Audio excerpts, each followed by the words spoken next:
Well, it is 1 o'clock, so we will call our meeting to order. Welcome to the February 19th, 2020 meeting of the City of Murfreesboro Planning Commission. We do have a quorum present today. Our first item of business is to approve the minutes of the January 14th, 2020 Planning Commission meeting. Do you have any additions or corrections to those minutes? And if not, we're going to call for a motion on that, please. Move for approval. Second. Motion and second. All in favor, please state aye. Aye. Any opposed? All right, next is the consent agenda. I'll start out from that, see how far I make it. First item is the Murfreesboro Gateway Vanderbilt re-subdivision of Lot 3, final plat for one lot on 30.03 acres, zoned RS-15, located along North Thompson Lane and West College Street. New Vision Baptist Church of Murfreesboro is the developer. Item B, the crossings of Three Rivers, Section 1, Phase 1, final plat for 10 lots on 0.99 acres, zone PRD, located along Hospitality Lane, Three Rivers LLC, developer.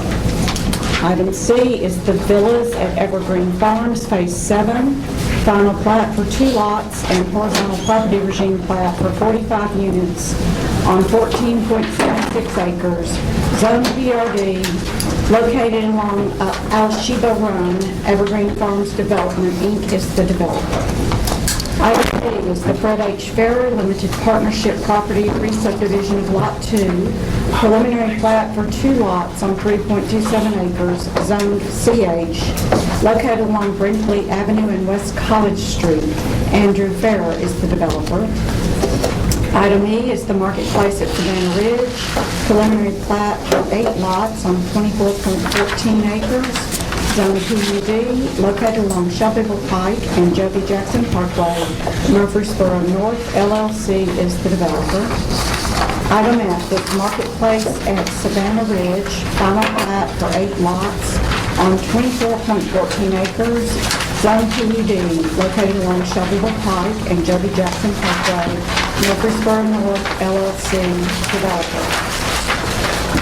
Item G is Shelton Square, Section 2, Phase 1, amended preliminary plat for 77 lots on 18.37 acres, zoned PRD, located along Blackman Road and Airland Drive, Shelton Square LLC, developer.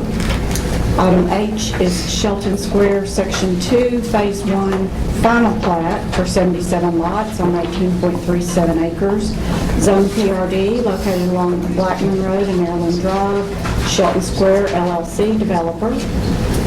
Item I is West Wind Reserve, Section 1, Phase 1, final plat for 61 lots on 26.73 acres, zoned RS6, located along Armstrong Valley Road, Cornerstone Development LLC, developer.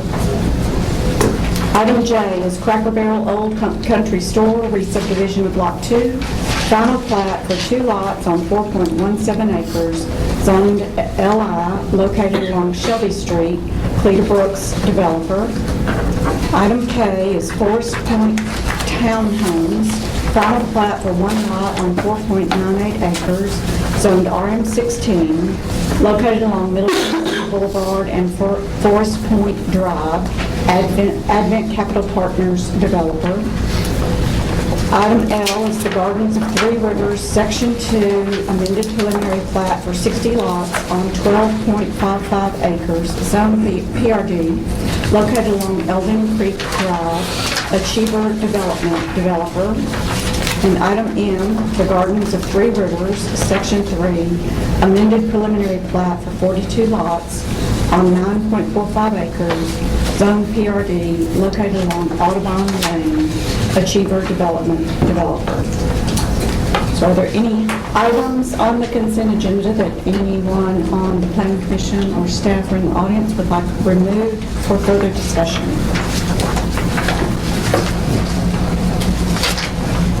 And if not, we're ready for a motion on the consent agenda. Make a motion we approve the consent agenda. Second. Motion and second, all in favor, state aye. Aye. Any opposed? All right, then we have our gateway design overlay. We have one item. It is on target initial and final design review for a parking lot expansion on 1.3 acres, zoned light industrial and GDO homes, located at 915 North Thompson Lane. HDF Real Estate Holding LLC is the developer. Ms. Green, welcome. Thank you. Our only item under the gateway portion of our agenda is for a parking lot addition for an existing on-target facility located along North Thompson Lane. The property currently, of course, has the use in a parking lot, and there's a green area which they would like to convert from open space to a parking lot. And so they are submitting a site plan for that. Because there are no structures involved other than the dumpster, staff is going to request that you consider initial and final design review in the meeting, since there isn't a need for any feedback to the architecture. The site itself, as I mentioned, is located along North Thompson Lane, at 915 North Thompson Lane, and the green area located closest to the street is what's proposed to be converted to a parking lot. If constructed as is shown, there will be an additional 18 parking spaces. The site has been able to be designed to maintain a 25-foot front landscape yard. There's also an existing site plan violation on the property. They casually misused the property around the side, but the site plan will fix that. So they're proposing a drive that runs along the north side of the building and maintains a 10-foot separation between the parking and access to the adjacent property line as is required in the gateway standards, and then properly locating the dumpster in the back. We have provided some staff comments for the project, and would like any approvals you make to be subject to all staff comments. At this time, I'd like for the applicant's representatives to introduce yourselves and provide any additional details on the plan. I'm Charlie Dean with Dean Design Group, here representing the project engineer. This is Adam Williams with On Target. Yeah, I'm Adam Williams with On Target Shooting Sports. I'm a managing partner of that company, and I'm also a membership in HDF Real Estate Holdings LLC, which owns the property. As far as the information we've addressed or tried to address the comments, if we have not addressed those, we'll certainly make any adjustments we need to satisfy those conditions. Pretty basic thing here, so we're parking lot and what was, I guess, initially an outlet. I just had one question. Did you feel like the landscaping that's going to be able to provide the landscaping that's needed and the, keep it watered and keep it, keep all your landscaping?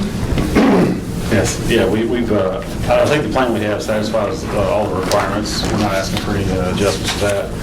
We also provided an irrigation plan Thank as you. well. That's the word I was looking for, irrigation. Okay, Thank there you. you go. Yeah. Okay, great. Thought that was a concern and wanted to make sure that we felt like, that you felt like you were going to be able to address that. Yeah, I mean, it's in the plan. The only concern I have now is whether or not we can be able to see the building. But all the vegetation that was requested in the irrigation plan to sustain it, it's all in place in the plan. Any other questions, comments? This property obviously is allowing water to penetrate at this point. Is this a permeable surface, or is it just a concrete lot or asphalt, or what are we dealing with? No, this is just an asphalt surface, and we're directing the stormwater via swells and back to the existing detention facility in the rear. Our engineering department did make a comment that we wanted to look at the drainage a little bit further before permits are issued, just to make sure that it's not going into the roadway because of major arterial. I think that it's a design they can accomplish, but they're just work with us to get that solution. There is a detention behind the building now. There is, and there's ditches along the side. We try to do the property kind of crests and it comes down towards the road. So there's obviously a break point somewhere in there where we can't get it back in the ditch and still get positive slope in that drainage ditch. But we're committed to get that as well designed as we can to get as much of the water going back rather than down the front slope. And I will say, of course, all the newly impervious will be caught and captured. So what we're talking about is really just that kind of that landscape area that's in front of the parking. or just a very, maybe a very little bit of, no, we're catching all the impervious.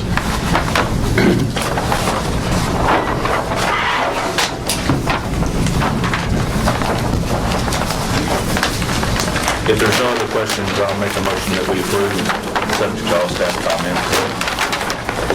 Second. A motion and a second. All in favor, say aye. Aye. Any opposed? Did you want I'll to make do a initial motion and final? to approve final design Sorry. review, subject to all staff comments. Second. Motion and a second. All in favor, please state aye. Aye. Any opposed? All right. Thank you, gentlemen. Appreciate Thank you it for very much. consideration. Next, we have plats and plans. Our first item is Brookhaven Place, Section 2, site plan review for a 168-unit apartment complex on 9.8 acres zoned RM16 and RS15 along Eleanor Way, Suzanne Landon Drive, and overall Court. Core Property Capital is the developer. Ms. Vernon? Thank you. Our first item under the plats and plans portion of our agenda is for you to consider a multifamily dwelling complex or an apartment complex located along Eleanor Way in Overhill Court. The property is located at what we call the elbow or eyebrow of Eleanor Way and Suzanne Landon Drive, which will continue to the south in the future. The property itself is 9.8 acres and is mostly zoned RM16, that's multifamily residential district, with a density of 16 dwelling units per acre. There is a small portion of the property that fronts along Overhill Court, which is currently zoned RS15, single-family residential district, and that's about a 0.4 acre property. None of the multifamily structures are located within that single-family zone. All those structures have been located on the RM16 property. The use is permitted by right in the current zoning, and it's permitted by right with 16 dwelling units per acre. The zoning ordinance allows additional units to be gained based on density bonuses, and so they are adding a pool, a clubhouse, and a trail, an amenitized trail and sidewalk network throughout the development to allow them to have a total of 168 dwelling units on the 9.8 acres of property. The density bonuses are in addition to the required formal open space that our design guidelines requires, and so that would be not just an open space area, but an amenitized area. So they have the formal open space, which is the clubhouse, which is the area behind the clubhouse, and an amenitized area of arbors, seatings, decorative pavers, grills, and concrete, in addition to the density bonuses. A retention pond is located, to the south, and it is being screened from the public rights of way. The apartment buildings are 3 stories, just under 45 feet. They have brick and cementitious panels, cementitious lap siding, and pitched architectural shingle roof. I did ask the applicants to bring a material sample board with them today. As you know, or as you prefer, sometimes it communicates the design and the colors and feels and textures a little bit better than the renderings. There were 3 aspects that we really wanted them to address. One was the plans did not provide enough parking for the proposed number of units. They have prepared an exhibit that shows me that they can add an additional 7 spaces, so they'll be able to meet that minimum standard, so that's something that they'll be able to do, but I did want to bring it up with you since the comments do address that. I did want the Planning Commission to review the architecture and see if it's in keeping with design guidelines and your expectations. We've spent a couple months going through this project, and they have been able to really revise the plans and turn around. One of my comments was that at the terminus view, what you see in the complex, I think there's a high importance on that, and so they're going to want to show you the side elevations that face the road because those are a significant view. And then the third comment was about this access to Overhill Court. Staff requested that that be a full access drive, but we are aware that there are some restrictive covenants that request it to be emergency access only. In these situations, it's standard for us to ask for these to be full access, but of course defer to Planning Commission's wishes and think if you think it's more appropriate the other way, but our comments do ask for that to be an emergency access, and so we'd like to have that discussion. So the 3 things that I would like for you to discuss, well, the parking I guess doesn't need to be anymore, but are the architecture and that access, and of course if you see the additional items you'd like us to discuss, of course, we'll be ready. If the members of the design team will introduce yourselves, and if there's anything else, go ahead and provide provide us details of Planning Commission. Sure, I'm Brendan Bowles with Kimley Horn and Associates, 214 Oceanside Drive in Nashville. Been helping the developer here on this project and working with staff, had several good meetings with staff, productive meetings with staff to try and address some of the concerns about the architecture. We don't have a whole lot of public street frontage on this project, so it's been a little bit of a challenge to be able to address that kind of elbow in the existing roadways, but have made some changes to some of the elevations to try and address staff's concerns, and I'll let Chip introduce himself. Can you have a perspective view? I have it on the screen, hopefully it's in your packet, that shows that elbow. That's right. Yeah, I think it's- Chip Dillard with Core Property Capital, the development group, Durham, North Carolina. We've really appreciated working with Margaret Ann over the last couple of months to get where we are. We've worked in a lot of cities, and she's been great to work with compared to a lot of other places we've worked, and so we feel like we've come a long way from where we started, and feel like we're doing a good job, really kind of keeping the density of the site as far away from residential as we can. And, we're really just here to kind of answer questions and discuss anything that you guys would like to discuss with us. Thank you. And do you have some architectural? Yes, we do have the architectural elevations, and then also the renderings that you see on your screen. This is another perspective rendering of the buildings as you start to approach the development from Eleanor Way there. And then this perspective rendering is the same thing that's at the screen, so you kind of see as you get into the elbow of the street there. We've made some revisions to this first building on this side to have it more front-facing and added some balconies and things so it looks more like the front of the building, and willing to continue to work with staff on, and maybe making some adjustments here to try and have that a little bit more forward-facing as well. I know that may be still a concern for staff on that one. And then Chip has some of the building materials. If there's any specific buildings that you would like, I do have those here as well. So like in that rendering, and compared to what we're looking at on the board over here, are there some buildings that are darker materials and some buildings that are lighter materials, or is that just the difference in the? It's really pretty consistent throughout with these materials here. I mean, each building maybe has some slight differences from the others, but the general theme is pretty consistent throughout with these materials. And I'm happy to, kind of pass this around if you guys would like. Some of it could be the printer, a little bit color variation. So is this A4P1 in our packet? Because I don't see it. I don't see any color renderings. It was included in the overall architectural submittals that we had that had all the elevations. There were two perspective renderings in it. I believe that were in the packet, yes. Did you just have the one? I don't see anything in color, so that's why I was asking. Were they stapled together they stapled with the civil when you submitted? I'm not 100% sure if they were stapled together or not. Could have been delivered in two separate since those weren't in color.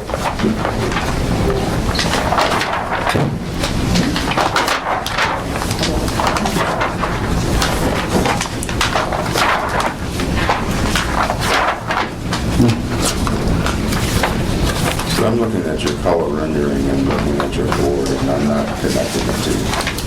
The perspective rendering. Yeah, I'm looking at the color rendering, the board, and I'm not connecting what. Is this just the color differences that are standing out? So I guess we should just look at, so like, those are the actual colors that you've got there across the top and bottom. Correct. And the printed version probably is not That's as accurate. yes. And obviously, we are very willing to, work with staff to, refine some of these colors as we go. I think these elevations probably are a little bit closer to what you're seeing there. It is, but this is the main, the front of the building one here. And Chip, you want to give them a rundown of the materials that we've chosen? Sure. I mean, we have, a mixture of some colored brick, kind of blues and grays, general theme, cementitious lap siding. Some buildings, maybe have a little bit more blue, than gray, but generally speaking, brick and cementitious lap siding. And, Brick, lap siding, and, kind of carrying the theme throughout. Really try to make the entrance into, the building between the units appear as if it is, part of the building rather than just a, open air coming through. So on that top row of materials, you've got for example, next you've got the blue is second to the right, and then a white piece that's just to the right on the very top row. So is that a paint color or is that a cementitious siding? That's a cementitious and board pattern.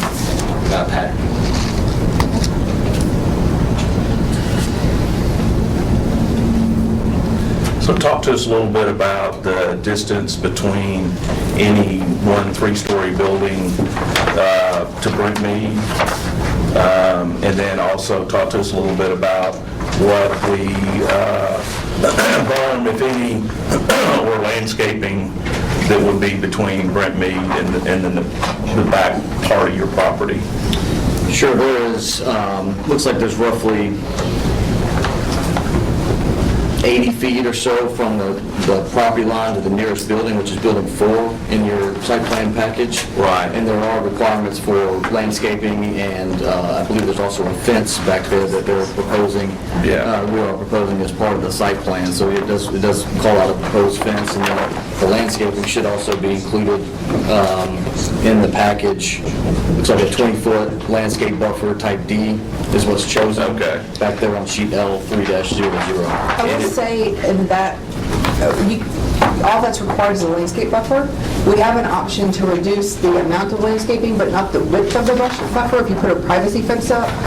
But I pressed them that I thought that they needed the privacy fence and the full buffer on the property lines that are contiguous with single family, where it's commercial highway. I didn't think it was as important.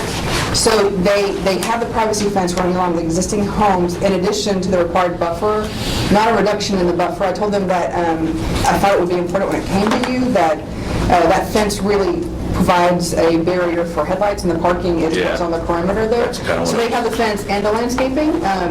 And sometimes we have a problem installing fences when it's existing trees because you want to preserve the tree and not take that out in lieu of a fence. So they're able to do both of those with their existing houses, but where it's the CH property, they don't have a fence. They're just doing the type of buffer that would be required there. It's not a berm, but it is a full buffer and privacy fence. Yes, it looks like a 6-foot wood fence and a landscape which would be irrigated. So in that, I'm just looking at C2, is that fence called for on the north and east side, or?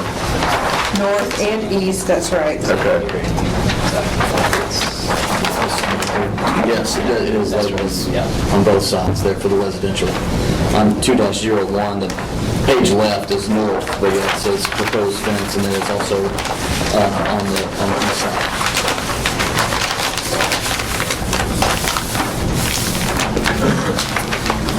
And you can also see it on L3-00, where it's labeled as a 6-foot wood fence in addition to the 20-foot landscape buffer. Thank you. Yes. It's hard to see up there on the screen. I think so.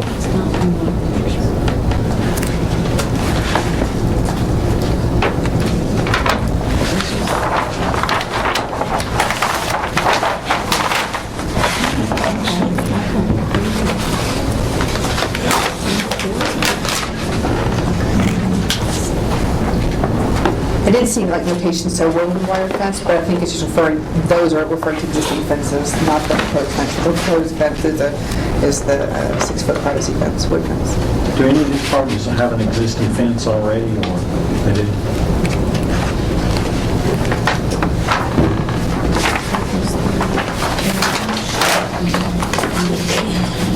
Is it mostly wooden fence or PVC? Where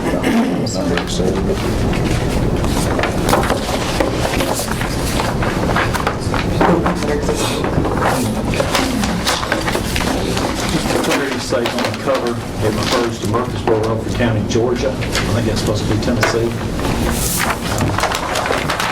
We'll get that corrected.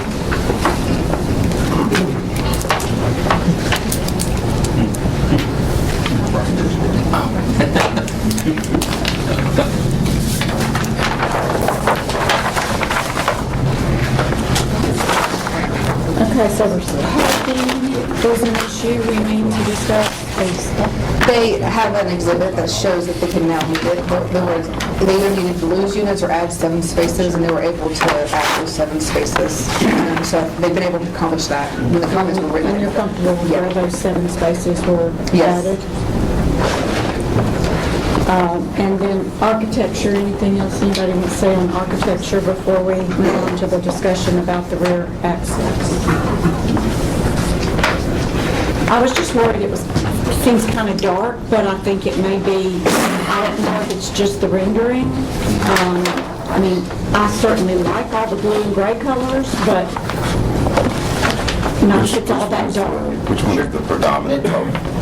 You know, and we're obviously happy to lighten it up. You know, we started off, you know, with Margaret Ann and made some progress, and I think if we need to make some adjustments to the color, we're happy to do that. But, Which color is the predominant color on the The gray, I mean, this I would say is going to be the dominant brick, and you know, the grays on the siding. There are, you know, as we kind of thumb through each building. Can you point to the one that's the base color? I think it's the brick closest to you. This one. Uh-huh. Yes. And then so that's just the base. that's the base, which is the darkest color. I think it runs up and down through the project. And then And this is the lighter brick here. the lighter brick is kind of the middle. And then you have party panels, which are just like kind of solid sheets of of the white, or you have the where it looks like lap siding. Just Here. up there. Trying to break up the building in the mass, so it's not so dominant. And that rectangle is that blue color. The second from the right is the rectangle on the end units. Okay. That's what's facing more interior. You have an alternative end unit. It's that one. So on our 3-bedroom units, I think is this. Yes. So our 3-bedroom units face the side of the building. So the balconies face the side of the building, which is why we put that building, if you're looking at the plan over there on the far right, so that when you enter, you're looking at what, you know, appears to be the front of the building rather than the side of the building. Our sides of the building, generally speaking, are bathrooms, which is why we limit the windows for privacy reasons.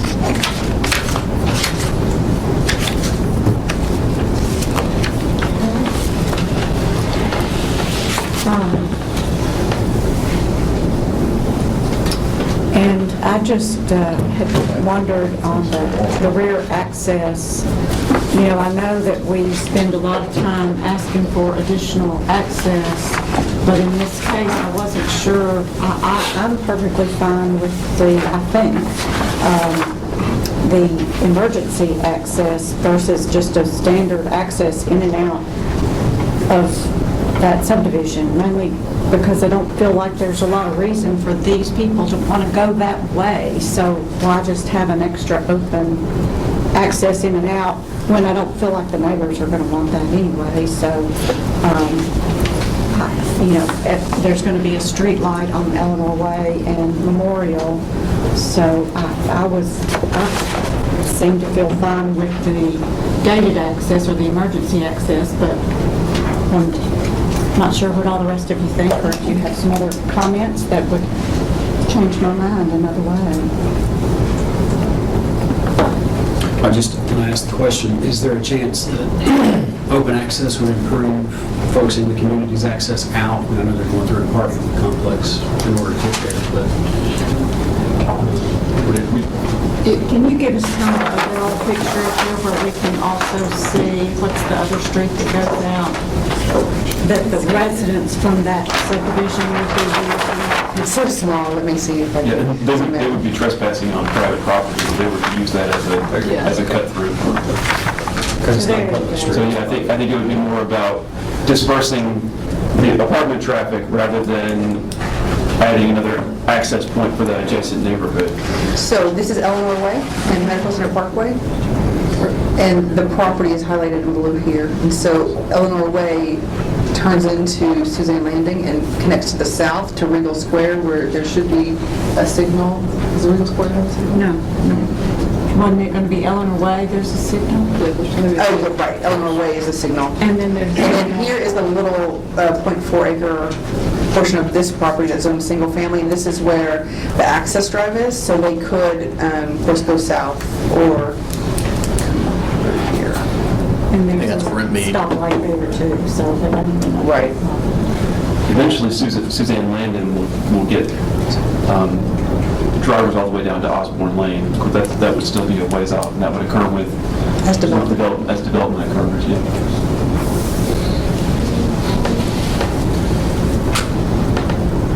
So am I correct in my assumption, they'll have to level a house that's currently there to make room for that one? I think it's already been done. The house is already gone, It's I already think. gone? Yeah, Okay. I think when this property went through the rezoning in 2012, or maybe a little bit prior, that was, they gained access and maybe purchased that land and demoed that house back then, but it is in the deed restrictions, and it was part of the rezoning that happened many years ago that restricted it to emergency access only. I just find it challenging whenever there's a stub street that's designed for access to a property, that you should use it, and when there's an opportunity for accessibility to a different property, then, and I don't think anybody's going to use this road.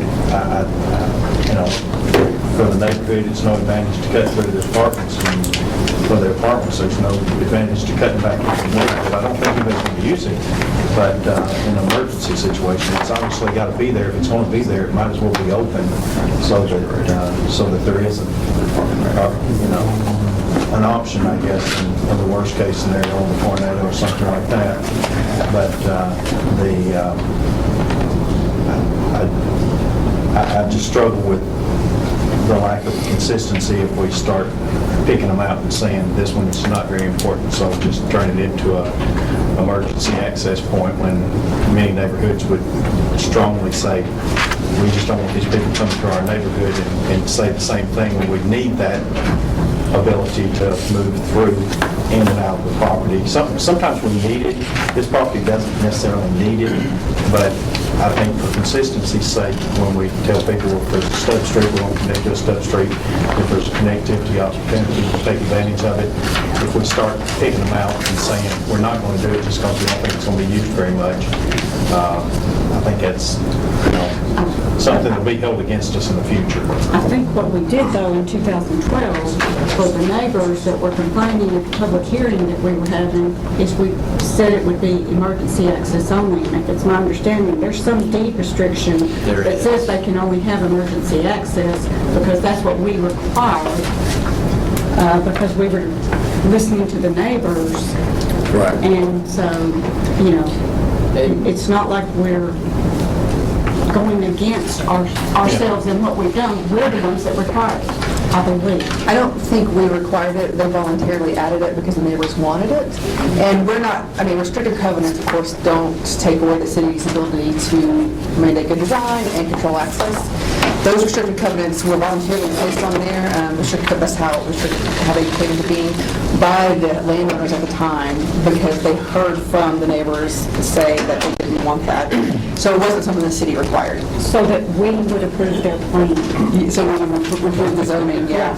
However you want to go about it. Yeah. And I have a copy here, if you want it to be submitted to staff, I've circled the item where it references that.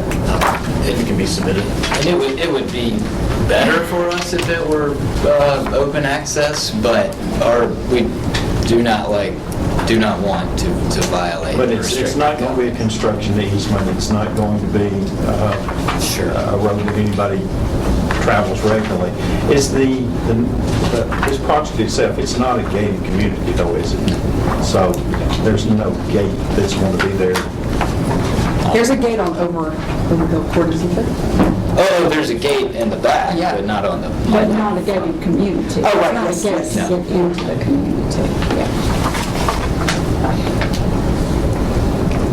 But there's not going to be any advertisement or anything saying this is an entrance or this is there's no signage or anything that goes along with it that signifies, I mean, for the average person in the neighborhood, it's just going to be like a driveway from a residential property that nobody ever drives on now. I mean,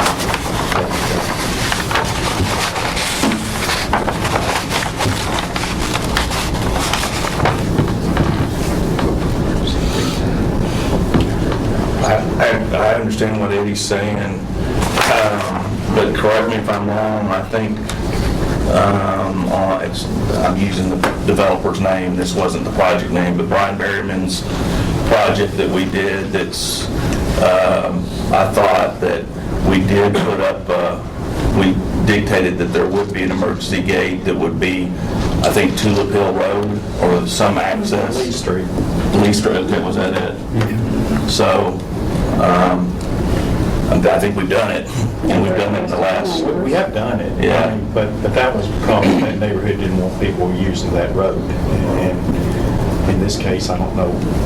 But which is why we did it when they were coming through with a PUD for this property. Yeah. You know. I guess the question would be, why even build a road if you're not going to use it for anything? I mean, Because I think we I think part of want it's the emergency access. emergency access for the fire marshal.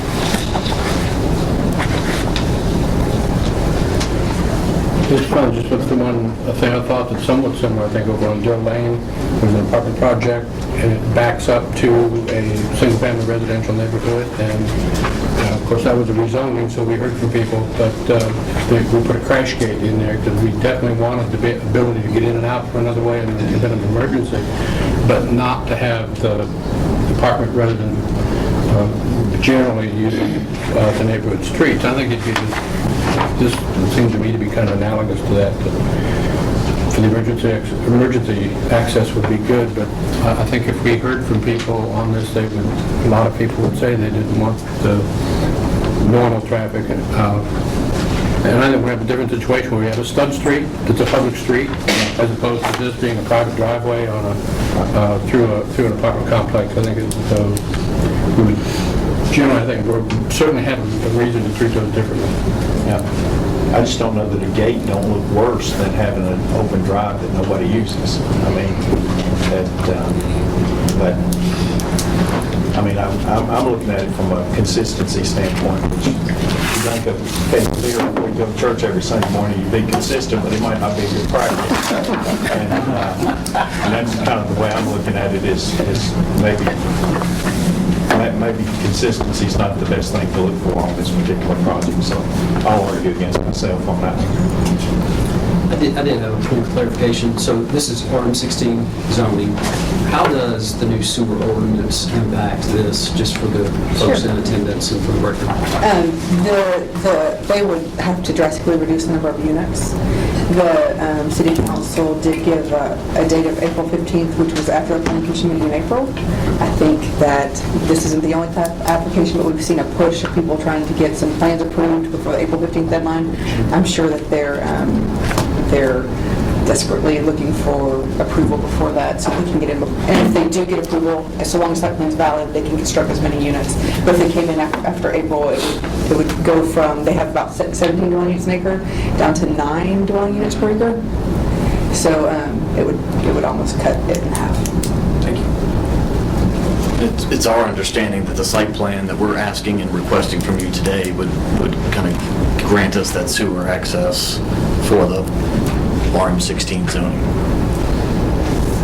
We are planning on moving forward. We are planning on going and pursuing our building permits as soon as we can, but certainly want you guys' approval here today, and that's what we're here to request from you for site plan approval.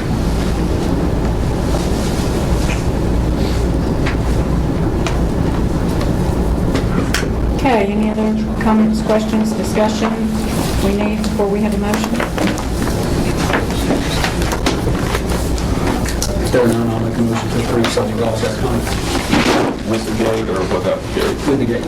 I'll second it. Have a motion and a second. All in favor, state aye. Aye. Any opposed? Okay, thanks all very much. Appreciate all your work. And thanks for noticing our staff and their wonderful people to work with. We appreciate We that. do appreciate it, in all sincerity. Okay, our next item under plats and plans is School Place at Memorial Site Plan for 79,183 square feet, self-service storage on 2.02 acres, zoned commercial highway located along Memorial Boulevard, Ed Freeman developer. And Ms. Green. Thank you. This next item is for a proposed self-storage facility located along the west side of Memorial Boulevard, just across from the VA, and almost across from Veterans Boulevard, the driveway that connects to the VA. You did review and approve a site plan in 2008 for this tract, or the tract was annexed and zoned CH in 2018. And then on August 15th, 2018, you approved the site plan with conditionally with the list of staff comments. And at that time, the total square footage of the self-storage facility was 97,088 square feet. They are looking to reduce that from 97,000 down to 79. So that did change in the overall square footage. The layout design are largely similar to what you saw before. But you did review the project, and so I wanted to bring it back to you since you have reviewed and approved it. I see the owner's representative of the design team here. I'll invite them to come and have a seat, provide some additional information if you need it. The site plan was approved subject to staff comments and conditionally, and then the planning commission talked about 7 items at the meeting. One was that the type C buffer be included with the adjoining paddock club, and that's been addressed. Another was about the void areas on the sides of the building and adding variation to those sides, and I believe that that's been addressed as well. A third one was that to label some of and revise some of the design elements. I think they addressed that. Fourth one was the ingress and egress design, where there is a gated entrance, needed some improvement and some work, and the plans that were submitted last week still have that not worked out. So we asked them to work with staff, and so the design teams worked with Ms. Knoll to make modifications to that access, get the drives the correct width, and have the traffic flowing in the typical fashion that we would see. And Ms. Knoll told me that they've submitted some illustrations to her, so they can meet that now. And so initially, you'd ask her to work with Mr. Balachandra, who was involved in the site plan review process, but they have worked with Ms. Knoll, and we think that they have been able to present a solution that works. There was also some conversation about a fence around there's a very large detention pond in the front of the property. You may remember that it was really close to the TDOT right-of-way. It's been shifted back closer to the building, and the width has been reduced, so I think the pond's a little bit deeper. So now there is a space between the actual roadway itself and that deep detention pond. And they have added a decorative fence around it and some landscaping as well, and some decorative berms. And then the final comment that the Planning Commission made at that August 15th, 2018 meeting was that additional information is needed for the formal open space in front of the detention pond regarding the design, and there were some discussions regarding a fountain in the pond or some benches and complementary landscaping. They did not address that with our submittal, but since then have been working on some exhibits to show how that can be addressed. And so I believe that Mr. Holston's landscape architect, Mr. Roundtree's worked on that. And so if you have additional questions, I thought he was here. Did I see him? Yeah. He can speak to what he's proposing for the formal open space. But I just wanted to highlight those since you did discuss them at the meeting, and I know that we noted them, and we're wanting to make sure that they are addressed. Otherwise, the plan largely seems to be in good order. It's many of the comments that were made before have been addressed. If the design team would like to introduce themselves, the material sample board is behind Mr. McKnight. If you want to pass that to the architect, they can use that to show you what the building will look like. I'm David Kidd. I'm the David Kidd Architect in Franklin. I'm the architect.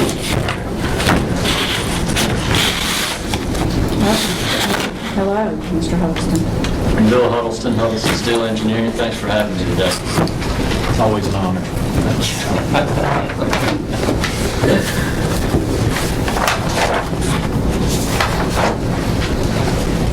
Any comments regarding what Ms. Green has discussed? It sounds like... I think so. I think we've addressed just about everything. We are working with staff on the ingress, egress. It has to do with which side of the driver's side.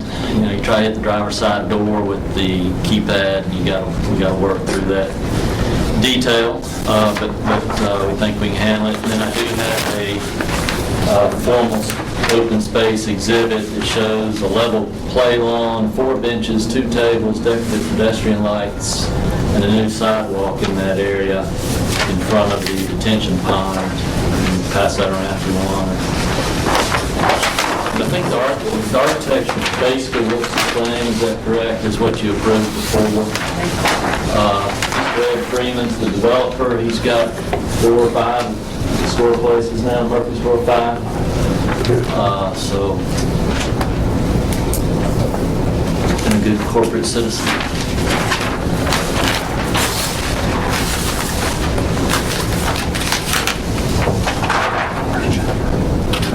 I was waiting to hear what y'all's comments on that was. My comrades.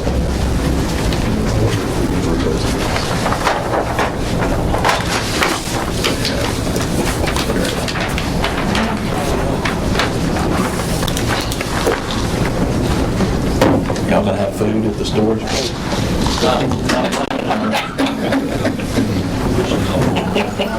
Have benches at the table? Go out, if you work there, go have lunch. Oh, okay, all right. If you need a break, I'm loading that way. There you go. Or, yeah, you're moving your stuff in, you've had a fight with your partner, and you need to go find a place to go out. Not that that would ever happen. I wouldn't know about that.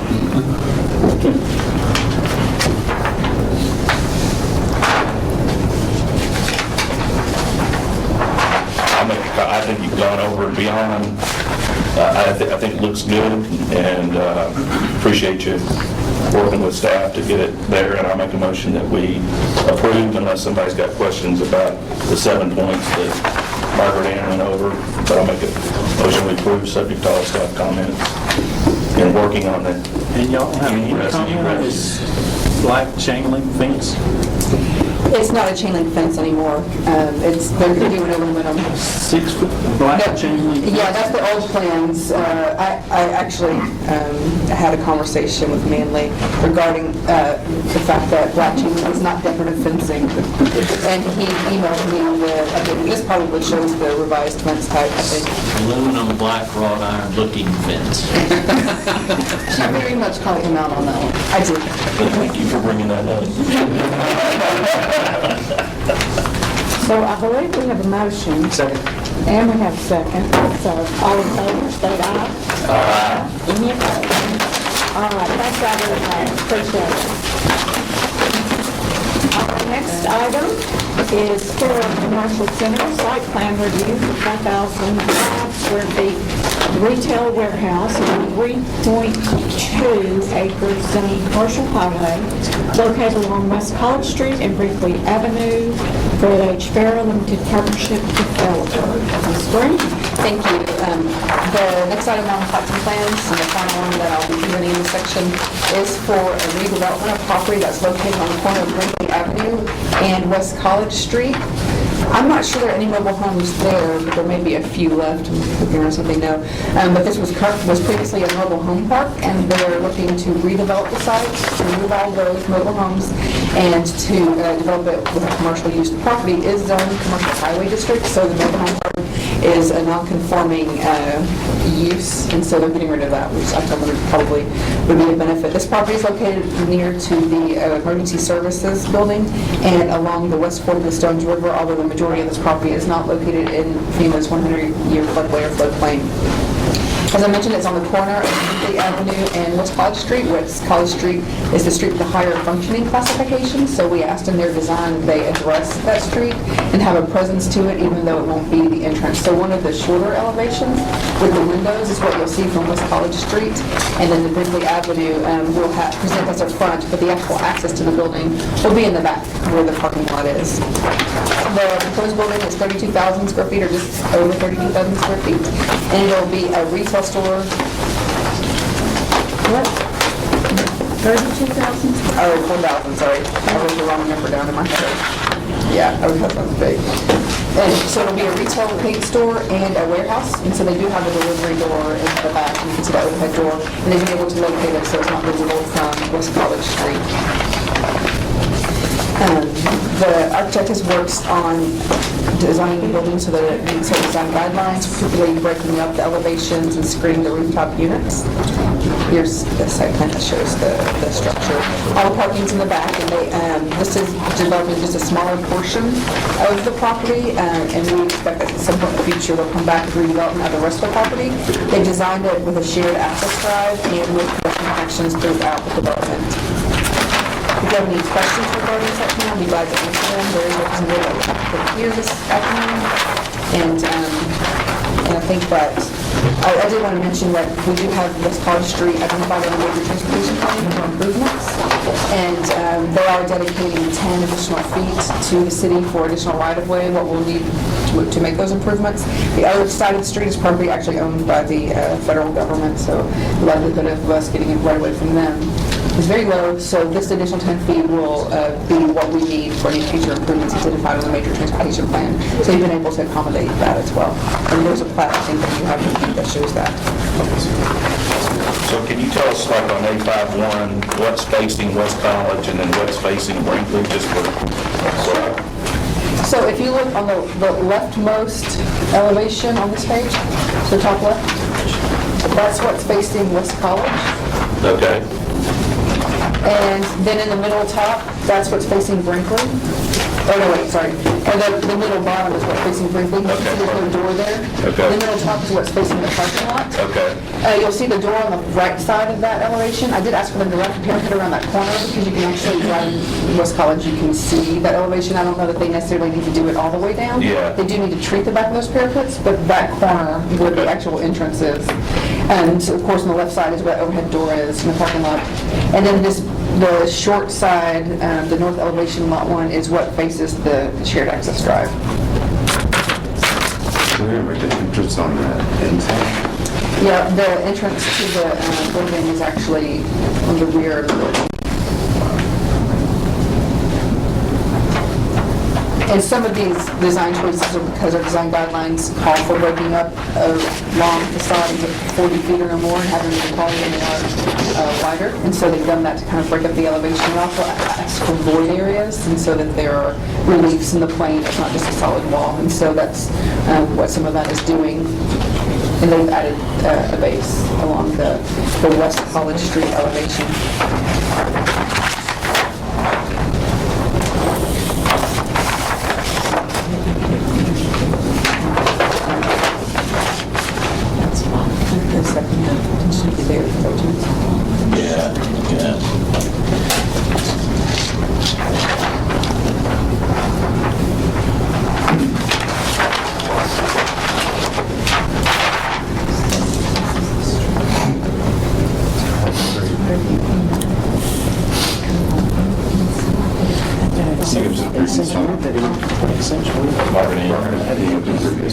Yeah, sure. Because this is the, but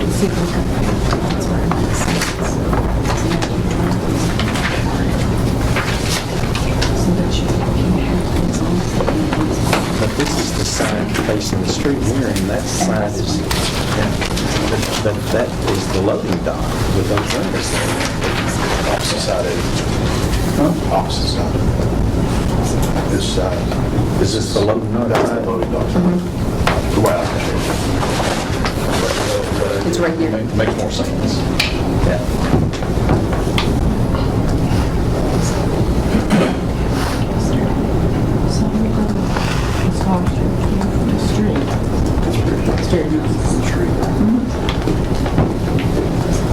Just took us a while to figure it out. Yeah, no, I understand. It's a little different. I'm glad the parking is being screened, but I did ask them to, initially they had the loading area on the end near West College, and so I asked them to flip it so that it wasn't what was visible from West College. They flipped it and put the office retail portion here, and they actually added the windows at my suggestion on the elevation that face West College Street, and I think it'll actually be an asset because it'll add visibility. And I did want to point out, typically we would take 5 feet of right, or we would take half of the right of way from each side of the road, and because of the circumstances that Margaret Ann mentioned, the applicants were asked to dedicate all the right of way on their side, and they were amenable to doing so. We appreciate it. I don't know if there's anybody here from the applicant. You could raise your hand. No? Oh, over there, yeah. No? Okay. Anyway, if they were here, I'd thank them, but thank them for being amenable to doing that. That was something that we asked for and they agreed to. Okay. Any other comments or questions? I think it's a great improvement for the site. I'll make a motion to approve accepting the Motion and second, all in favor, say aye. Any opposed? Okay.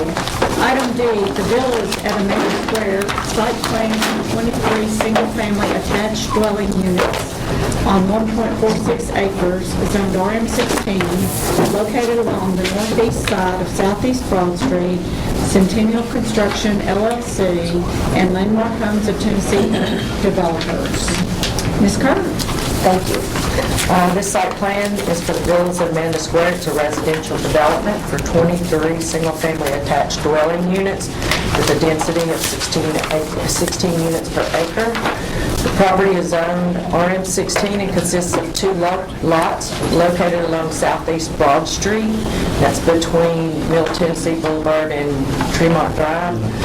The site is 1.46 acres and has 1 access on Southeast Broad Street. The development will consist of 2-story, 2-bedroom, single-family dwelling units. Building materials are brick, veneer, and cementous siding, and they are going to have a formal open space that will have gazebo and bench seating areas out on the front towards Southeast Broad Street. They will also have the end units facing Southeast Broad Street will have appear to be a front with a nice porch on the front of that. That will allow the applicants to further discuss any details on the project. Good afternoon. My name is Nathan Melson with Civil Infrastructure Associates, and beside me is Dickie Sullivan. We are the project engineers on this. I believe the developers are also here, but if you have any questions for them. So I believe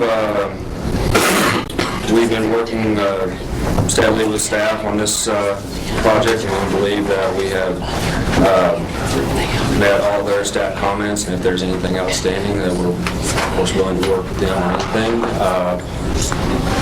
If the Planning Commission has any questions, I'd answer.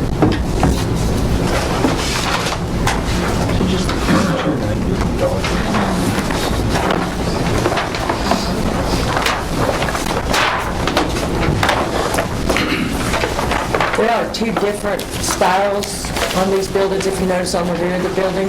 One of them has back doors that walk out onto patios, a true 2-story. Units 11 through 12 through 23. They have actually a 3-foot little, I guess you could call it a widow's watch patio off the back. They will not have a door on the bottom floor that kind of appears to be a 3-story, but the engineer has stated that that will be built up to be what it looks like just a 2-story.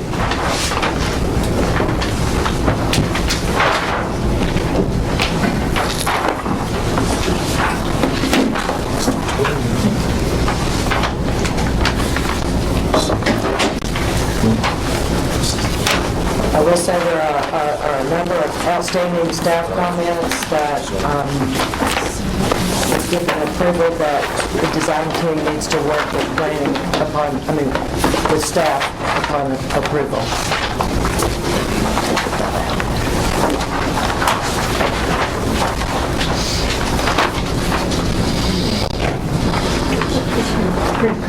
Yeah, I was on the wrong thing. That's like, that looks like 3 stories. Sorry. Explains a lot. Thanks for your help. Do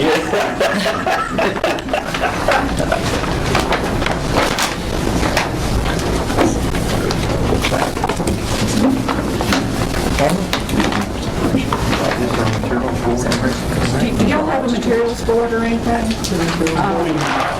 Just the color elevations and everything else. It's just like with the hot weathers that we had, you know, the renderings look so dark, and we see the actual, you know, board, and sometimes that helps us figure it out. There's a big drop off. There's a big drop off.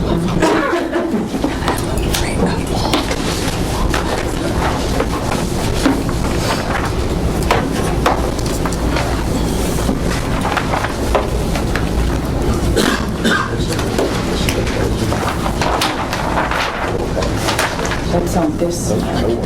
See this? That's the one with the widow's peak on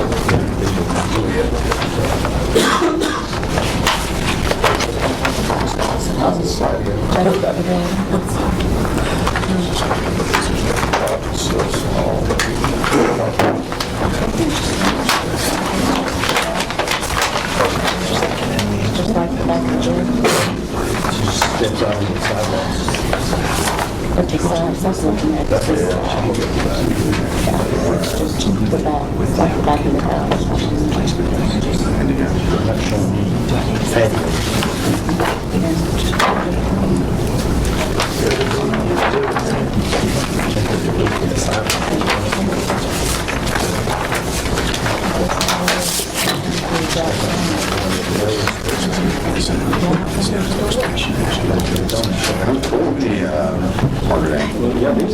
How are we doing on parking?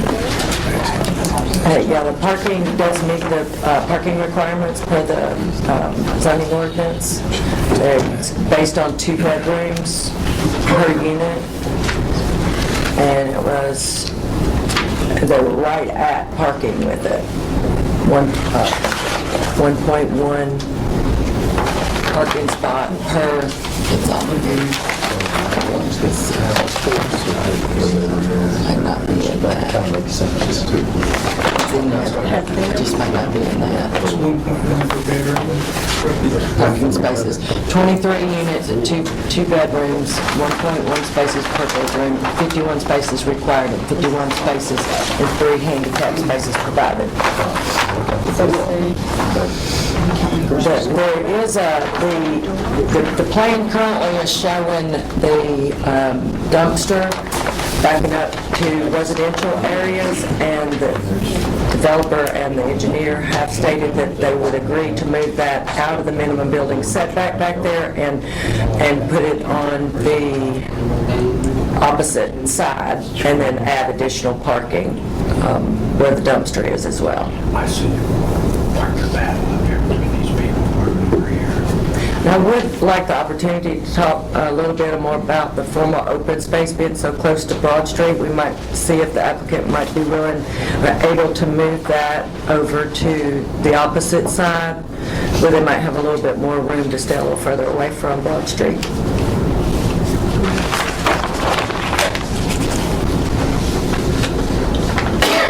So if I may ask, on the building, I guess I would call it building 1, units 1 through 11, is there going to be any kind of landing on the back of that house, or is it just a couple of steps down and you're stepping on it? Or On the back side? of 1 through 11, units 1 through 11?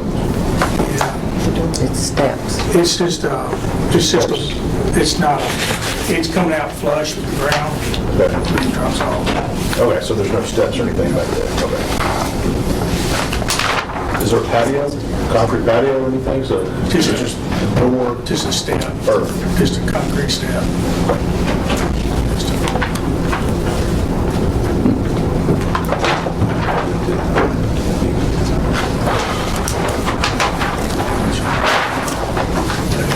And what's the reason for putting the door back there and not putting the little widow's roost or whatever you call them? The little balconies. What's Juliet's? What's the reason for using Juliet's on one side and back doors on the other? What's the reason for that? Because of elevation. The elevation and topography is so severe as you're entering from Broad Street on the right-hand side. Where it slopes down. Right. So what happens is not only, as they mentioned earlier, looking like a 3-story, it's just a built-up crawl space to match the elevation. Therefore, we have to build a deck, and you're not allowed to build decks in the drainage easement. So therefore, we went with the 3-foot cantilever Juliet balcony.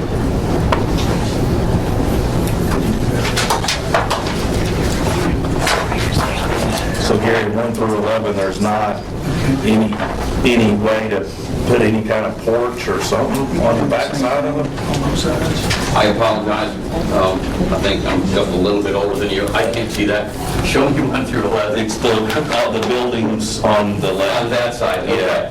Could do it. Because on that side, the doors come out near flush with the ground, there's no issue at all with putting a concrete patio or concrete stoop, what have you. We just want to make sure we comply with the code as far as letting us put that concrete in the drainage easement. I see. Now, we have done that in the past, but that would be up to zoning and up to codes. But, Okay.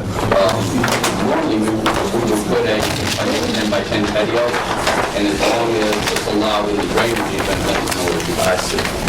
But the fact on the other side, our definition on no, you can't build any structure in drainage easement. There's not a drainage easement on that side. On that side? There is private drainage on, to the rear of those buildings. Like a private swell. Yeah, there's a swell and then some.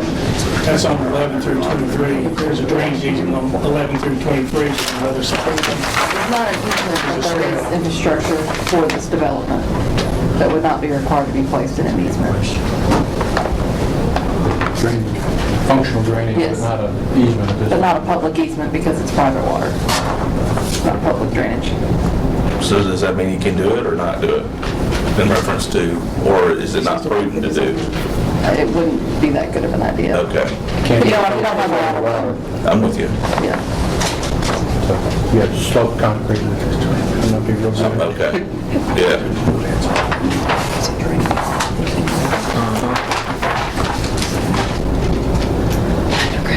While we're pondering that, can you talk about the formal space and why you have it on the, what seems to be the smaller space as opposed to on the other side which has more room? There would be no problem with it to the other side. So it's not so close to the road? Yeah, it's not. We have a little bit more room on the other side. Ms. Jones? Yes, sir. The possible reason, as far as moving it is no issue, it's not going to matter to us if it's on the right or left. My only concern is once we start grading the site does slope from the top left corner to the back right corner. We want to make sure that it's accessible and we don't have a drainage issue running towards the amenity area. As far as putting it there, there's no issue at all. We can redraw that, but I just want to make sure when we do our final layouts and drainage that we're not going to be sending water towards the drainage area. The other side, of course, is much higher, so that wouldn't be an issue.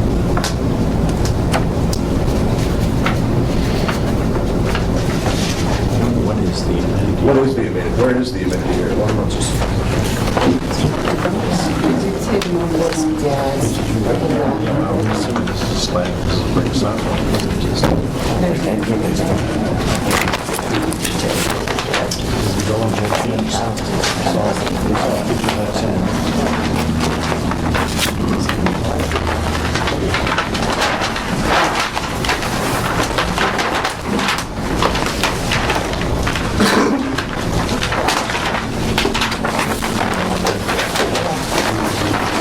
I'll see the landscape.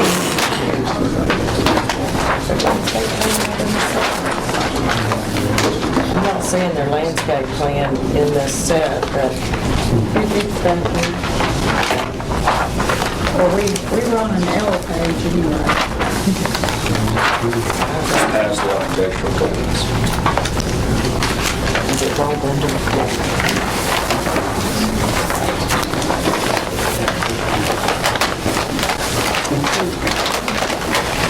It's a gazebo and a sitting area with a rock, or a paper walkway leading to it. You're supposed to have benches in the area.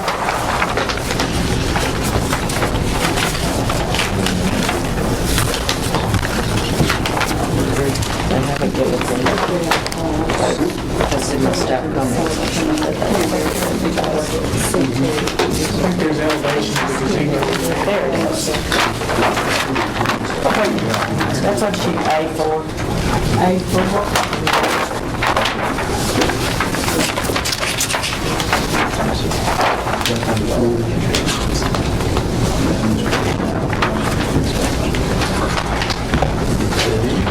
Okay.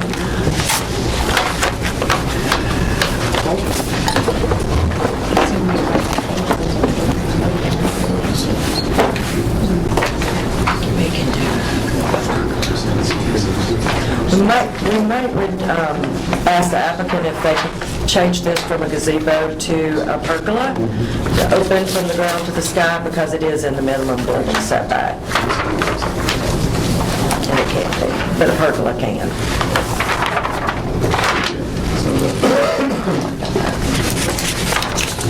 And did y'all look at and discuss Broad Street, the right of way or the... I think we're comfortable with the right of way now.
I will just say I am a little concerned about the density on this site with everything we're trying to squeeze into it and the parking. I'm worried about the parking for units 12 through 18 and what's going to happen there.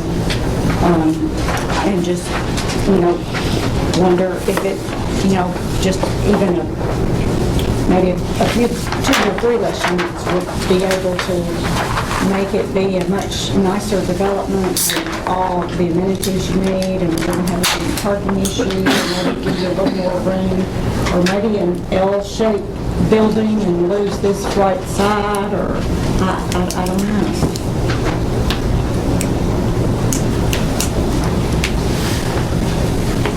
I think it would be a nice update for that area of Broad Street, and we look forward to the project. But I'm wondering if it just needs a little more tweaking.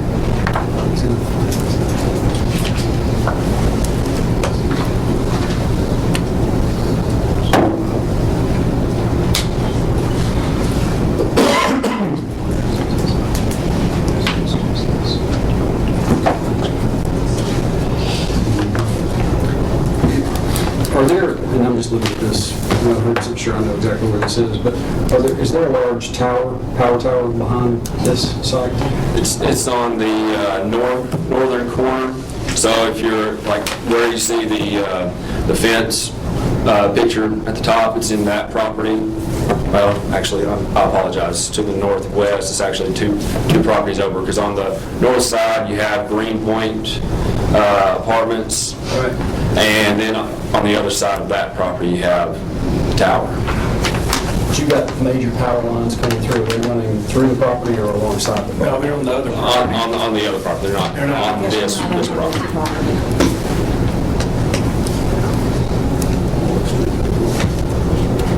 I would say they're not, because they would have to be drawn in that plan if they were. If they were all those areas we have. This is the property, and the power lines are here. So this property. Yeah.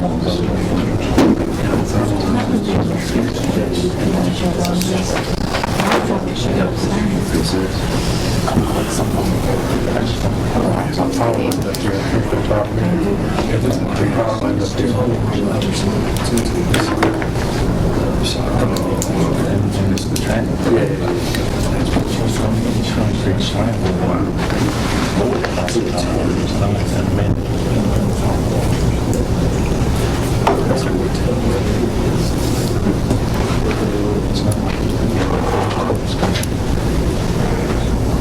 something.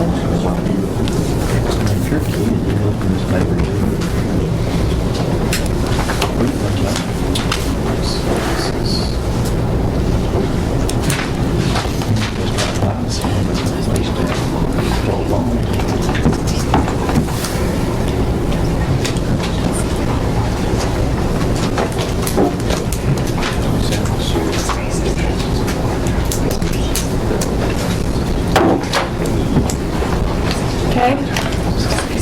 Other comments, questions for the developers?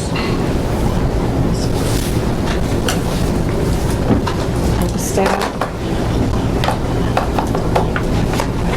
I'll kind of echo Madam Chair's comments related to the density. I think that's a little concerning too, especially as it relates to the parking.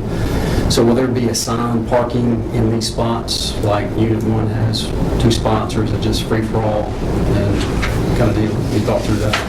No, the spots can be assigned. We haven't done that in the past, but they can be. So therefore, each door will get 2 spots as close to their unit as possible. The constraint that we've had on the site is not only with the size of the site, but also the topography, which is pretty severe, and also the drainage going to the rear, where we actually have to elevate the back of the property with a retaining wall, which is how high? That's right. In order to go ahead and make sure that the drainage actually works on the site. So removing units is going to be tough to do on this site just because of the cost of development is so expensive. We have tried 2 or 3 different layouts, but because of the width of the site and having to fit in not only the parking but the driveway coming in and out and allowing room for the turnaround and the hammerhead for emergency egress, we've tried reshaping, we've tried putting the units to the back, and because of the topo coming down, the only way we could get the site to work was actually to bring the drive straight down the middle.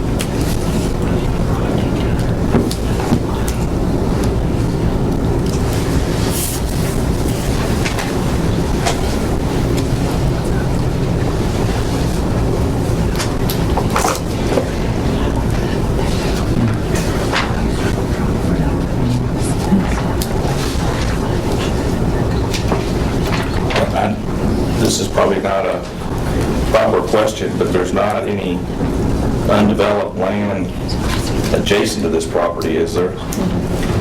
And the reason why I'm asking is if there was any way to, and I know that just costs more money, but that you could, I mean, there just seems like a lot of restrictions associated with this site. You know what I mean? So the answer to your question is yes, and we originally had a contract on the piece behind it that the power line does go through. Okay. The difficulty with it is years and years ago, instead of the TVA being granted an easement, they were actually granted ownership to the property. I see. So we tried working that out to actually grant these 2. Once again, with the severe topo, that would have worked to go ahead and flow the development a little better, have multiple entrances, one on Broad Street, one on Bradyville. Thank you. And therefore, the TVA would allow parking and/or drainage underneath that easement. However, as we researched the deed, it wasn't an easement. The owners actually conveyed the property, so therefore, we can't put parking and/or any of our amenities on the other property.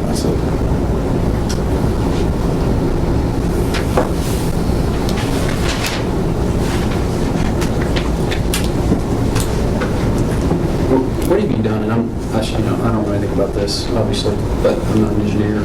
Obviously, water runs down this hill today, so it already runs that way. That's correct. what's the engineering cost of, obviously, we're going to speed up how fast that water runs by making it impervious, I guess.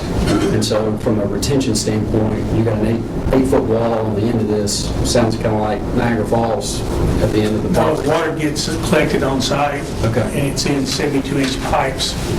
So we have detention underground on site. Okay. And then it gets treated before it comes off. Okay. Is that in the packet as far as the... No, it doesn't. Okay. It comes out right in front of the police property. So, Mr. Martin, at the very end of where the T starts, underneath that whole back parking area is where all the underground and detention is. Therefore, we're picking up all that water, putting it underground, and then slowly spilling it off-site as to not change the drainage as it is right now. Thanks, sir.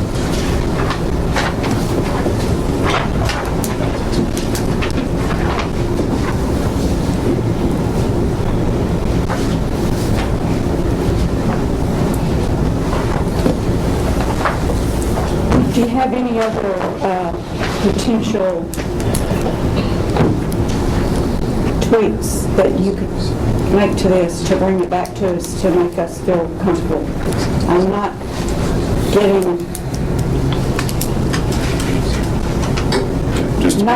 like, we don't want to have something that we could potentially either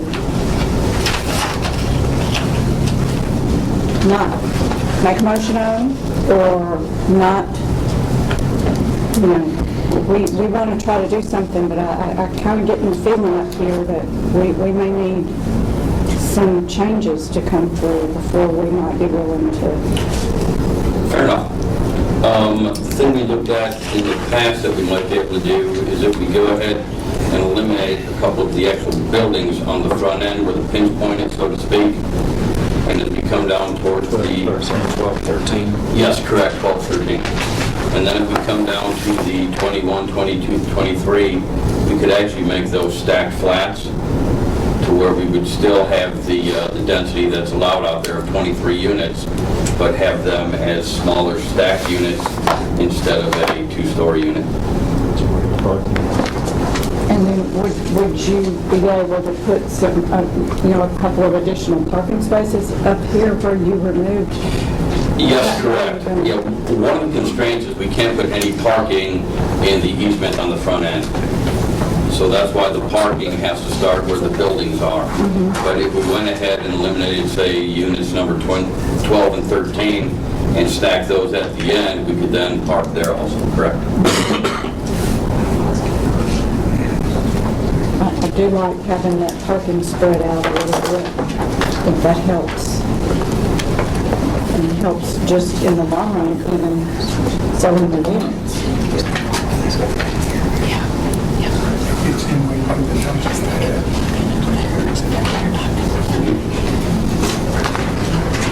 So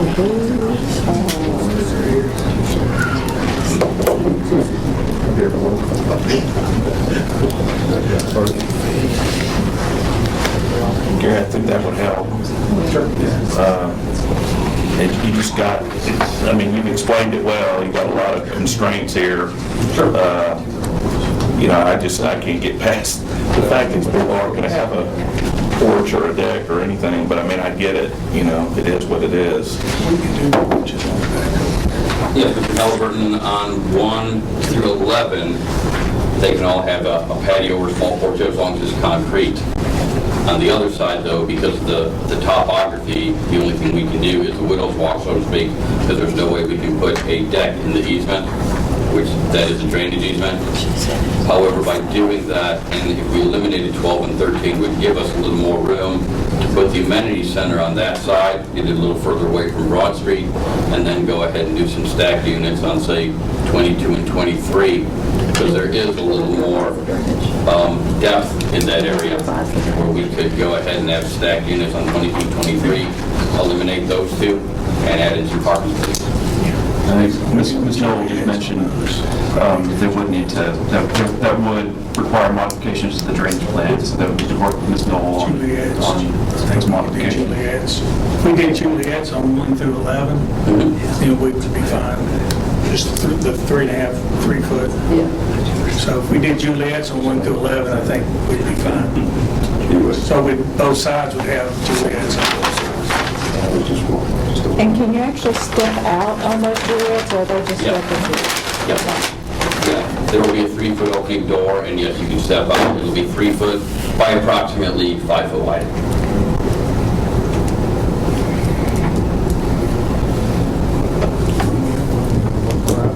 Okay, so if we wanted to potentially defer this for some, we don't have to state a period of time, do we, or don't? We have to get this approved by April. This is That date we're talking about, yes. I think if you We can just defer it and you all, I think if you leave it open-ended, that will allow Ms. Kerr to work with the applicants and get it to our next available day meeting, whether that's the March meeting or the April meeting. Yeah, by moving 12 and 13 over 22 and 23, you're actually putting the residents where the parking area is too. So it's kind of a win-win. It's further away from the street And you're putting the parking on the other end, so this will be a whole lot better. Move for deferral. Second. so I think we have a motion and a second. All in favor, say aye. Any opposed? All right, thank y'all so much for working with us. Appreciate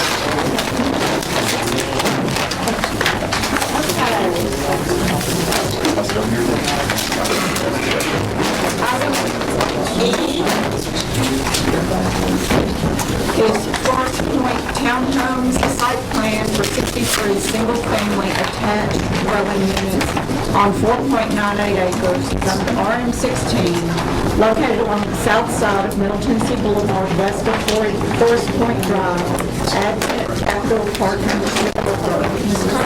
Thank you. This is a site plan review for Forest Point Townhomes. It's a residential development for 63 single-family attached dwelling units. The property is zoned RM16, consists of 2 lots, a portion of a lot that belongs to the Bellwood Baptist Church, and also the property on the corner of Bellwood, and, on Middle Tennessee Boulevard and Forest Point Drive. The site is 4.98 acres, has 2 access locations on Forest Point Drive. The development will consist of 3-story, 3-bedroom, single-family dwelling units. Building materials are brick, cementous siding. There are several outstanding comments that staff has that the design team will need to address upon planning commission approval. I would ask that any approval be subject to staff comments. I have spoken with developer, the owner, about the AC units are not shown on the architectural drawings, but on the site plan, they are shown on the fronts of the building, which these fronts on these townhomes face Forest Point Drive, some of them face Middle Tennessee Boulevard. Where the garage and the parking spaces are the rear of the building. The fronts are adjacent to that. So they have told us that they could put the AC units on the rear of the building in the island in between the units. So those will be moved from the fronts of the units to the rear of the units.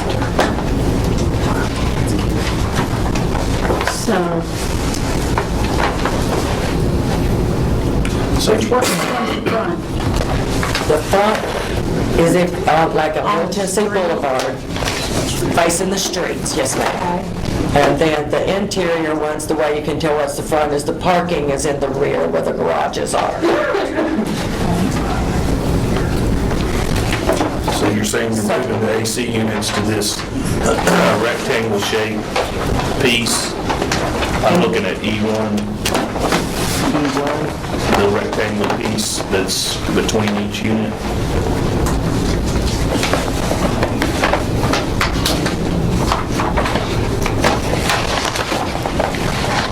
I guess that's a grass strip. That's what, so is that where the unit's going?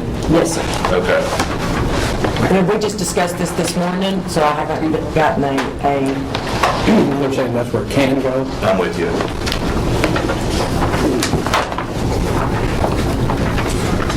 of course, wherever they put them, they're going to be jockeying for space with the utilities, and so we would want whatever location those HVACs are located in to maintain proper separation from utility vaults and meter boxes and utility lines. So the design team would need to be cognizant of that and work in conjunction with our utilities, with water resources and with MED. They are proposing to have some amenities. They'll have some planting beds for, I'm assuming, some vegetables in the center area, along with a patio with a pergola that will have 2 gas grills, and as well as a fire pit. Requested that they add some amenities, and they added a volleyball sand pit.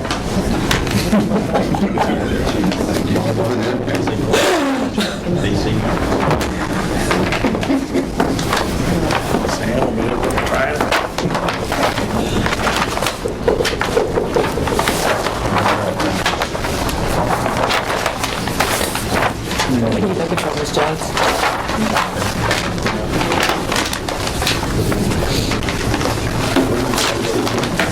So this back drawing is not accurate then, because there's not a grass strip in between each one of these.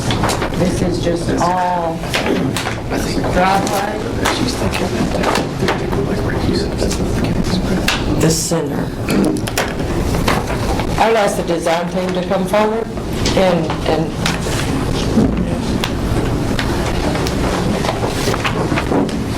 You're doing so well, so we'll see how far you go.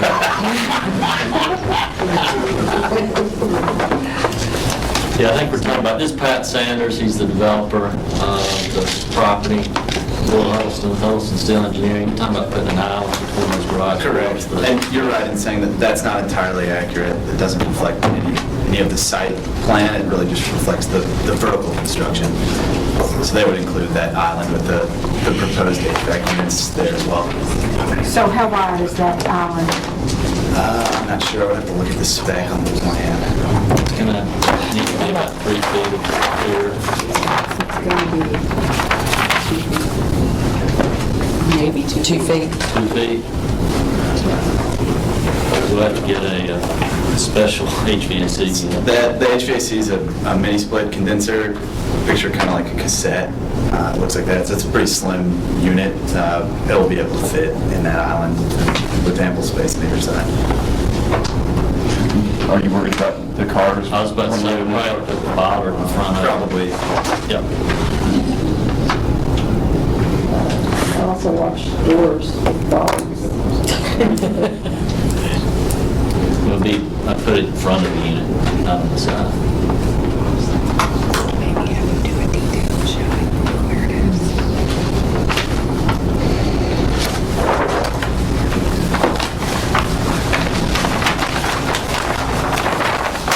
And then on that grass strip, are we saying that we would also have like the little tower-looking thing that has like, I don't know, is it the phone or is, what other utilities go in that little, those other above-ground things that we have for utilities and stuff, are they going to be in that little grass strip too? Hopefully not.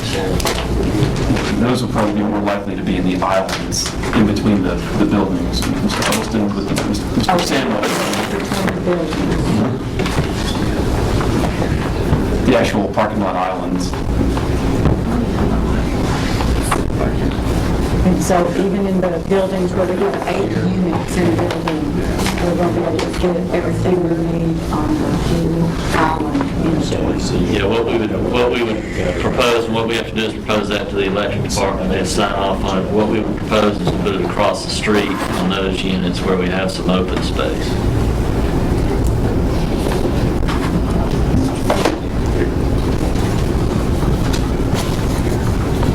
And then water boxes, for example. Water Resources Department doesn't want more than 4 together in a box. If we have an 8-unit building, we usually put 4 on one end and 4 on the other. And so then the little bit of open space that's on the ends of the buildings is probably going to be used up with equipment-related utilities. There'll be landscaping in there too.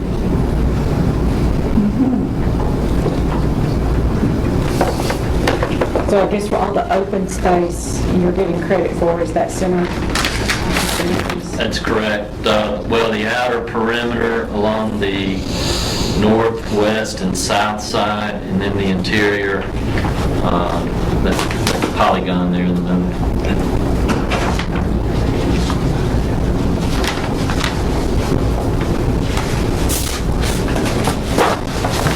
And all the formal open spaces in the west half of that polygon, more than half of it.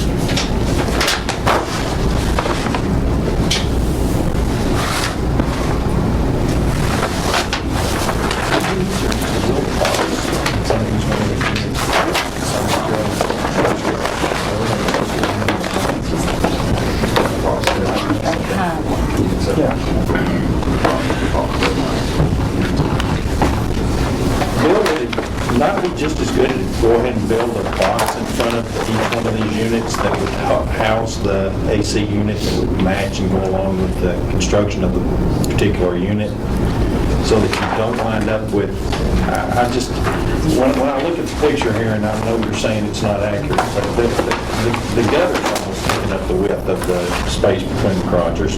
You talking about with a fence around it or something, or? Just like a bricked off area that would, AC unit could sit down into, that, you know, it's basically the equivalent of a flower bed almost, appearance-wise from the street.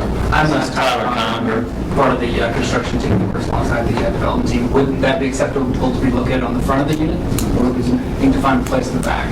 Because the condenser cassette that we're talking about is only 14 inches wide by 3 feet long. It's not, I don't think it would be too big a deal to fit in the island, but if you wanted us to conceal that by filling the box in front of the unit, we could do that, no problem. It's just when we start to build the box. No bigger than the unit you're describing is, the box isn't going to be that large. Sure. And I think you've got a lot more space on the front here, in front of it, than you have between the islands, and plus you've got the problem of somebody driving into it on the backside here. Sure, I think that's... We can put more landscaping around it too. Right. Great idea. I think hiding it on the front is better than having it as a safety condition almost on the back. Sure. Totally agree. We'll also have a little bit of clearance for that condenser, but it shouldn't be a problem. It shouldn't blend in nicely. Well, where would you propose that be placed on the front of the units? Under the bay windows, the double windows there. And how tall? Small box. It's maybe 26, 28. And how tall, I mean, what's the distance between the ground and your window? They're 3050, so they're at about between 32 and 36 inches. It's almost almost like flower boxes, I guess, in the front, except they won't have flowers or anything in it. They'll just be boxes. You just have to As long as they're tall enough. Right, match, so that the materials match the same construction as what's behind it, and that way you'd have this even blend of, you wouldn't have something that looks like, I mean, you're not even going to notice it as a utility. If it's Yeah, they can match the brick every time. And you match the brick and Each unit. Don't they have to get into it to service it once in a while? A Little gate on the side. little gate on one side or the other. But with the size of the condensers, we're not talking about a huge site lead. It's just a little bit of change in depth. I'll just speak, I'm speaking from my own, I know it sounds odd to have them on the front, but we've got two huge units in the front of our house when we added on, because that was kind of the only place they could go, and we've landscaped around it. You can't tell that they're there. I'm just saying that. I mean, y'all could drive by my house and you probably couldn't see that the units were, but we got a lot more depth than what's here, so. And of course, the concern is how much airflow do these condensers have to have? I mean, you don't want to put it in a box that's so tight that it doesn't get air circulation, but it does absolutely remove all that deal of these little islands with all these It certainly empty boxes wasn't and ideal. stuff I in them. think the original intent to have in the front was because it was more functional. We just took the feedback and said, hey, we can also do this. So we could build a screen, we could screen with landscaping. The intent was to appropriately screen with landscaping, but the size of these condensers relative to the size of the unit, we're talking about not your standard 3-ton huge condenser size. They're high efficiency. They're really, really small relative to the overall height of the building. But small brick boxes with the same texture of the same color of the building and everything. I mean, I don't think they'd be noticeable. I mean, Sure. Obviously, on one side of them, I guess you're going to have a door or something that opens out. Probably on the side front. adjacent to the front Right. door, I'd say, just to keep it. And then additionally, whenever there's an end unit, we can kind of swing around to the side and do the same thing if you guys prefer that. And even that, you can landscape on them. Yeah. You can have ivy climb up them or whatever you wanted to do to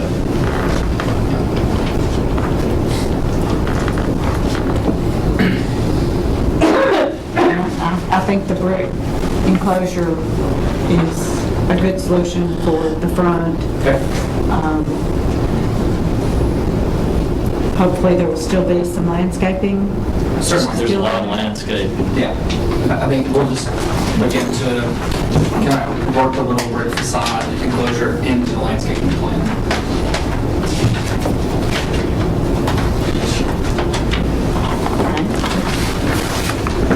One check.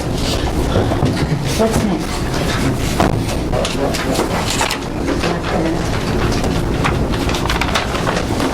What are the numbers? What goes out in the center? What's that big open? They're proposing a patio with a gazebo area, seating, with picnic tables, and outdoor kitchen is what they call it, with a pergola. They're also going to have a fire pit in that area. It'll be made of stone. And then they have a sand volleyball court. And they have 6 10-by-10 planter boxes. And of course, the detention pond is adjacent to this area. Planter boxes and kind of the community garden. Yeah. What page is it? Page 6. What'd you say? Yes, what page 6 shows the open space. Like D6, E6, B6? It's also on sheet 2. Sheet 2, you can see it's probably better on sheet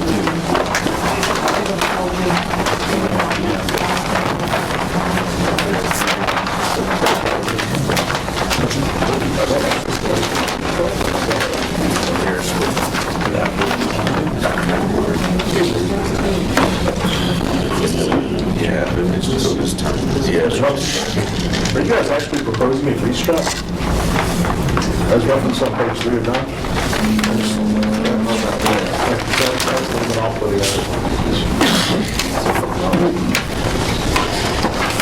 Where do you see it? The outdoor kitchen. Yeah, right. Does that have outdoor dining? What's that? Does that have dish frying going on? They'll be cooking in the grill.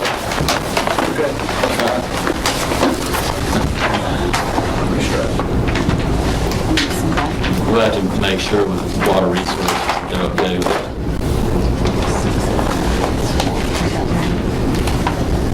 They originally had an office, or have an office that is shown on there in the original initials responses to my questions, comments. They said that they were removing that, but the plan that they sent back, they didn't remove it. I don't know if that's actually something that's going to be used, or...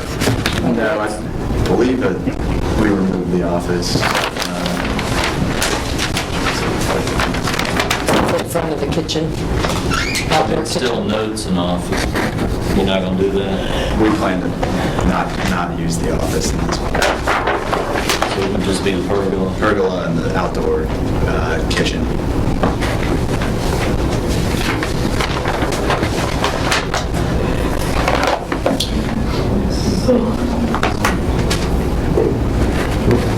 on-site management? No, not Of any not kind this on that? size. I don't believe so. They are proposing this to be a horizontal property regime as well.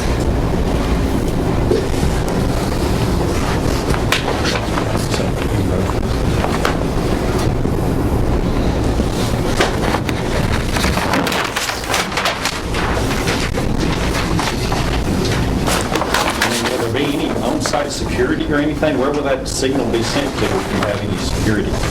Sorry.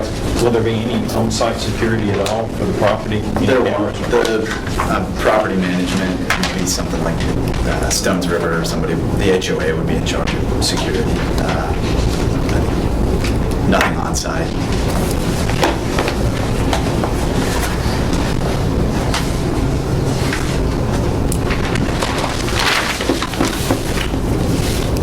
So I was thinking these are apartments, so these are actually going to be for sale townhouses under a condominium. I still did to ask them to reach out to the officer, Haig,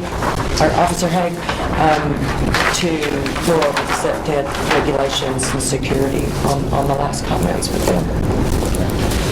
Yeah, they definitely need to look at it and see if there's any concern with no cameras at all.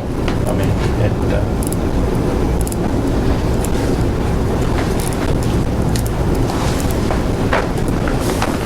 well, we got a break in action here. The units that face the street,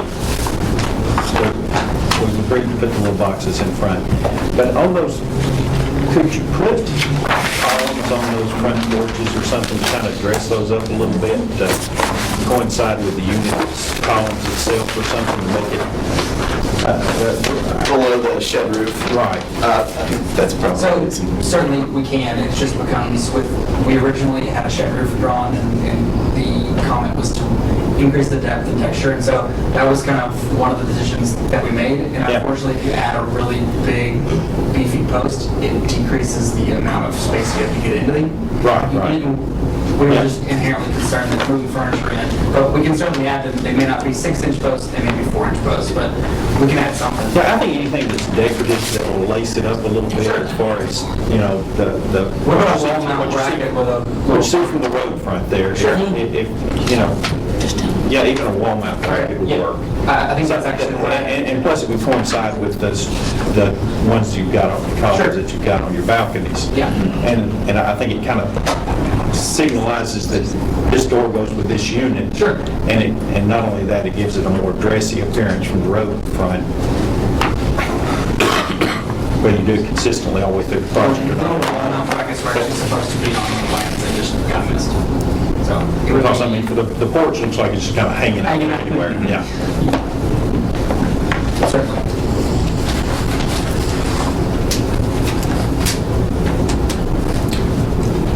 And we have,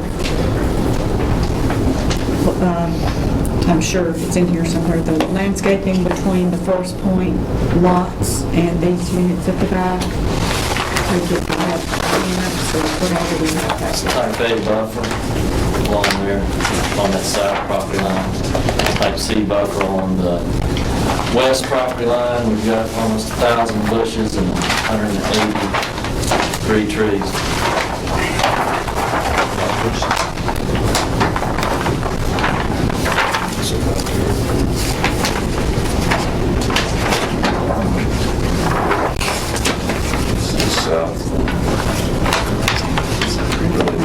Back 1,000 bushes, 20 bushes.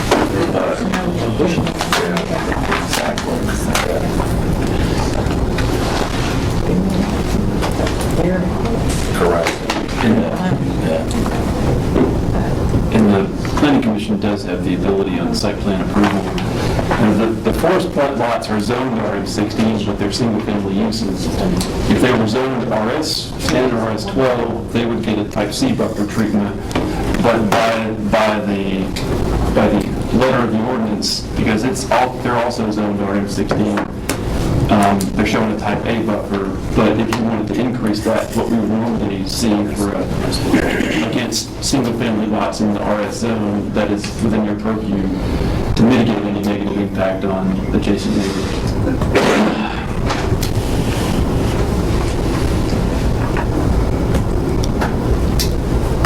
So you said the west side has the bigger buffer? The west side has the bigger buffer, and it faces the Bellwood Baptist Church property, not the single-family lots. What's the requirement on the west side? West side requirements of type C, and so they're meeting their obligations there. But I was saying on the south side, where you're adjacent to the Forest Point, the actual Forest Point residences, you have they're showing the type A. I think they're actually just required to have a perimeter planting yard. But if you wanted to beef that up to like a type C, as if the Forest Point lots were zoned RS-15 or RS-12. I guess my opinion is to be a good neighbor, we should do that. I think that would be well within your authority to do so. Can I ask a question related to kind of the zoning? So this is RS-16. RS-16. So they'd be entitled by that zoning for about 80 units. But they're asking for 60 units. Okay.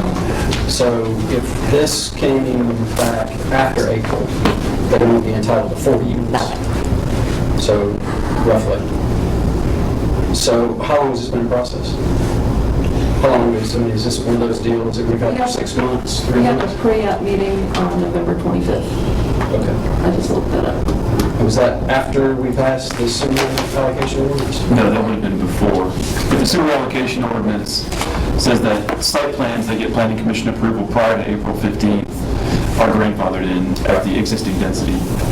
It just feels tense to me, and I'm trying to figure out if we're in the spirit of what we tried to do associated with the ordinance to give people grandfathered time. We didn't want to adversely impact folks that had projects in place. We also want to be careful about increasing the desire to say, hey, let's get as much in as we can get in for April 15th. So anyway, you answered the question. Thank you. Like pointing out, even though it is zoned RM16, we're only showing 12.6 units per acre.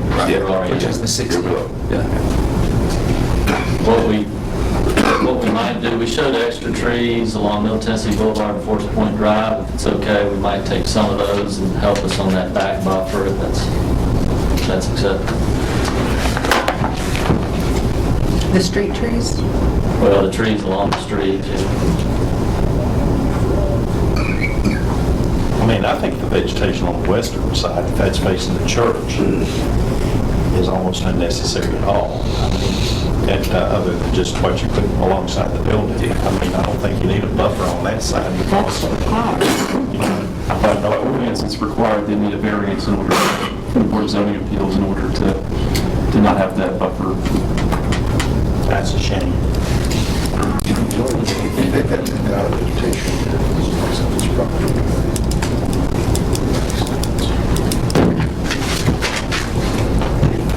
that vegetation, you put it on the backside back here and help the neighbor's house, it'd be wonderful.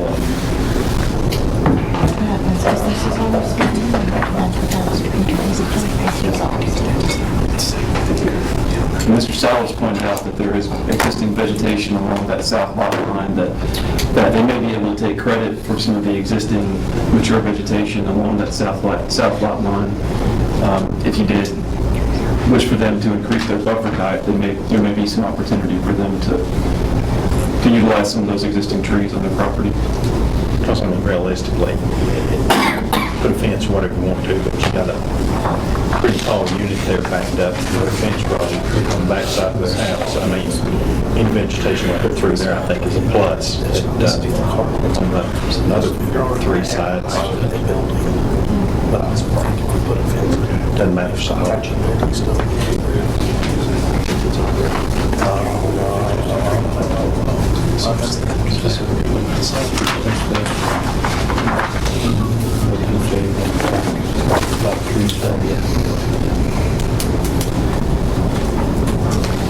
Okay, so we have a request to, we know what we're doing with the units. We're adding some column detail.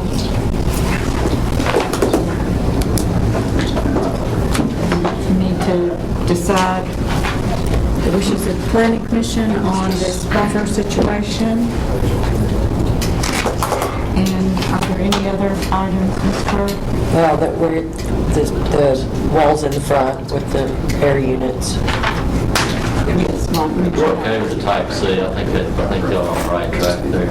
So you okay with that for the south That's what side? you said, I mean, looking at it, you probably are close to the type C already. Right. So, We'll put it check in plans and to get it up to type C, it's still not going to be much more than what you're doing today. I think, right, that's correct. Thank you. Put it on there. All right, so I'll make, unless we have further discussion, I make a motion that we approve, subject to the box for the AC unit on the front, including the landscape around the box, piece, the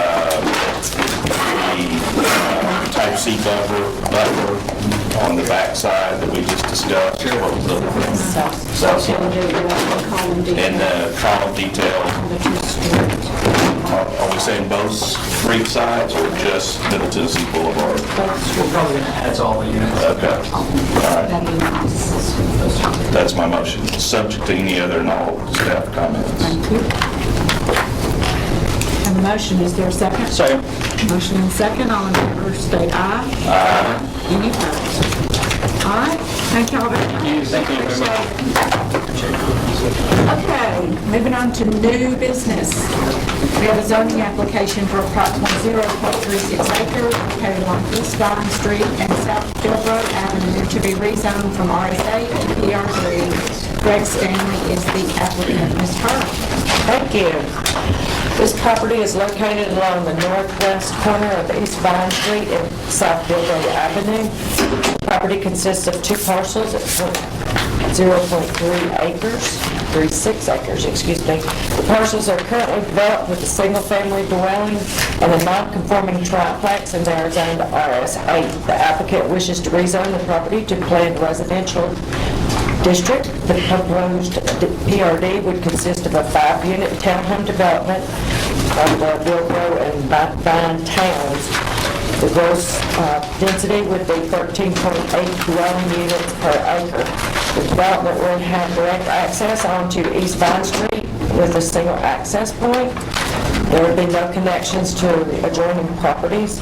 The development would include one building with 5 3-story townhouse units, with the exception of the unit that is on the north end of the property. It will actually be 2 stories because the property adjacent to that is only a 1-story building.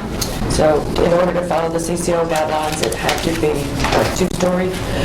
All units will have rear entry 2-car garages. In order to meet the City Court overlay requirement of 10 parking stalls, the garages must be dedicated for the parking of motor vehicles only. Development would include 3 additional surface parking spaces for residents of the 5 2-bedroom townhomes and their guests. Primary exterior materials would include brick, stone, and cementous siding. Minimum building setbacks for the development following the CCO guidelines would be 18 feet on the front along both South Bilbro and East Vine Street, and 21 feet on the north side and 14.3 feet on the west side. Powder Brook states the development will include approximately 35% of total lot as open space. The site is proposed to contain 5% former open space consisting of a courtyard seating area made of pavers with a decorative fencing along the East Vine Street side and a stamped concrete patio with bench seating and a dog run at the rear of the property. The proposed exception to the zoning ordinance includes a hedgerow along the sidewalks along South Bilbro and East Vine Street in lieu of the required 3-foot base of building at the building planting yard. The surrounding zoning includes RS8 and RS15 to the west, RS8 to the north, RS8 to the south across East Vine Street, and RS15 to the east across South Bilbro Avenue. Surrounding land uses primarily include single-family residential and multi-family residential uses. The proposed development would include a 6-foot white vinyl fence on both the north and the west property lines. The future land use map recommends that the subject property develop as a suburban residential land use character. The comprehensive plan calls out RS-15, RS-12, and RS-10 as existing zoning districts that are compatible with the designation of suburban residential. 2.0 to 3.54 dwelling units per acre is the recommended density of suburban residential. The single-family attached residential uses are consistent with the suburban residential land use character in certain circumstances. The more intense single-family residential attached use that's being proposed at 13.3 dwelling units per acre, this plan is not consistent with the suburban residential land use character. The subject property is currently zoned RS8 and would allow slightly higher density than what's recommended in the suburban residential land use character. And this property more closely resembles the Idaho urban general residential land use character. However, the proposed density exceeds what is recommended for that land use character as well. The characteristics of the urban residential include attached and detached dwelling units with compatibility and open space requirements, less openness and separation between dwellings, and the interior yard consumed by driveways and off-street parking. The density of auto urban is 3.54 to 8.64 dwelling units per acre, and the Planning Commission will need to determine whether this is an appropriate instance to deviate from the recommendations of the future land use map. The applicant's representative, Clyde Roundtree, is here to answer any questions you all may have, as well as myself, and you will need to schedule this matter for a public hearing. Staff would recommend a public hearing date of March 11th. There are a few outstanding issues with the pattern book, and staff will continue to work with the applicant to resolve any remaining issues prior to the public hearing. Okay. Mr. Roundtree, how are you today? Good. Clyde Roundtree, Health and Civil Engineering. I'll probably add to Amanda's comments. It's really, we look at the suburban residential and the 2035 plan. We were really referring more on this particular plan as far as the CCO and trying to figure out how this would be classified as more of an urban infill kind of project. So, because it won't fit any of the densities that are, suggested by the suburban residential or the urban, auto urban. But as far as the CCO allows for 12 units per acre, and we're at 13.8, so there's a disparity about 1.8 units per acre as far as this site are concerned. So we meet all the greenspace requirements that are asked for. The client's more than willing to do really nice formal open space along the East Vine Street. And in relationship, to see this as an isolated element is kind of interesting, but if you look in the context, the buildings right across the street that are very consistent architecturally with this building, that's where the inspiration came from. There's actually an apartment complex.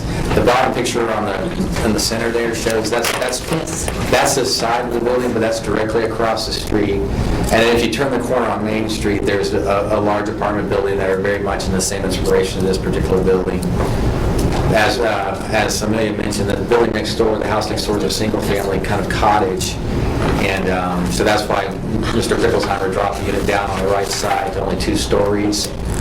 So it's a bigger building than obviously there now, but in the context, there's buildings very comparable right across the street and right off adjacent to it.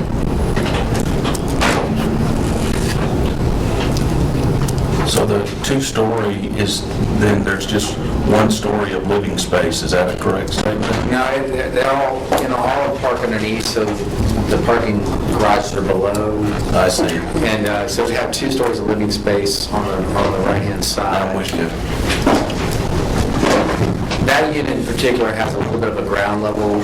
It shows on the side elevation that there's actually some French doors that go out to a yard area. So that unit has a little bit more living down low. So I think there's probably an accurate statement on that side. There's only 2 stories of living, ground floor and first floor. Parking's more weighted towards the rear on that unit, it looks like. It is, and it's all about screening the parking from the public right-of-way, trying to use the building to kind of, and that's where client wanted to have the landscaping brought forward. That's more of a traditional old-style landscape where that boxwood hedge kind of comes along the sidewalk and gives it a little bit more of a formal quality. And it's a little redundant to do foundation planting along with that planting in the foreground, so that's why we're asking for that exception. That's something you see along Main Street, where right alongside the landscape right along the sidewalk. The yards aren't huge out front. I mean, there's a decent amount of green space out front, but on that landscape, I think we give it a softer feel of the public right of way. So the hatched area on page 9, that's not a grass area, is that an area where people are able to back into to maneuver? It is. Okay. Yes, it is. So that'll just be like a painted It would. space on the car. Yeah, just for the sake of maneuvering. We need to get back out of here. That's tricky. Well, I think you take this as a compliment, that's the way it's meant to be, but I think this is the best looking project you've ever brought before me. 2020. I mean, that's a compliment. I love the feel of it. I think it's got a warehouse look to it almost. It doesn't look like tall skinnies, which I don't love tall skinnies, which would probably be more adjacent to what the property's zoned for. But it accomplishes the goal of the smokestacks. I'm assuming those are faux smokestacks, but it really has a very attractive look. It looks like an old train station or something that's been converted into residential living, which I just love that concept. The sensitivity to the neighbor with the single-family house where you reduced it down on that end, it works perfectly. The fencing around it is exactly where it should be, and the material it should be, I think. I'll just stop. I love it. I'm ready to vote. I would like to ask about the colors, so like on page 10, when we're looking at it, because I do love the project, so is this kind of rusty? I don't know, the colors. Michael's out of town, that's why the board's not here. He'll have that board meeting on Tuesday. Definitely contrast and brick color, definitely stone, cement board, as well as the brick. He said the best reference is that material sample that's on the bottom of page 8.10 and 4.10. But he'll have that brick. Yes, that's the best thing we can say is that this color, there will be a contrast, Kathy. There'll be a contrast in the brick. He said the graphic's not doing it justice. There will be faux shutters. All the dormers are basically bin dormers. There's 2 recesses on the elevation that read black. Those are actually recessed porches, so they have kind of like an enclosed porch here on the front.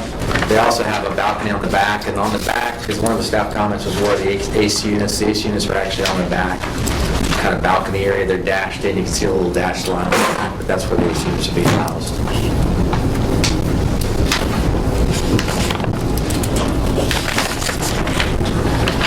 And I believe on the back, the west elevation, the back of those units, that will be cementous siding and not the brick. That is that color that's shown on the front. It's painted the same color as the brick, but it is the same Yeah, color. but the cementous siding example is the wrong color.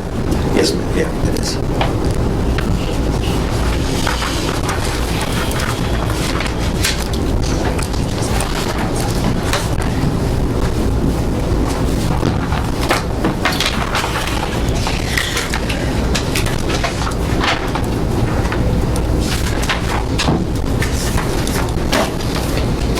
Any other Best defined basis of any projects that we've brought in. So all we have to do on this is set it for a public hearing.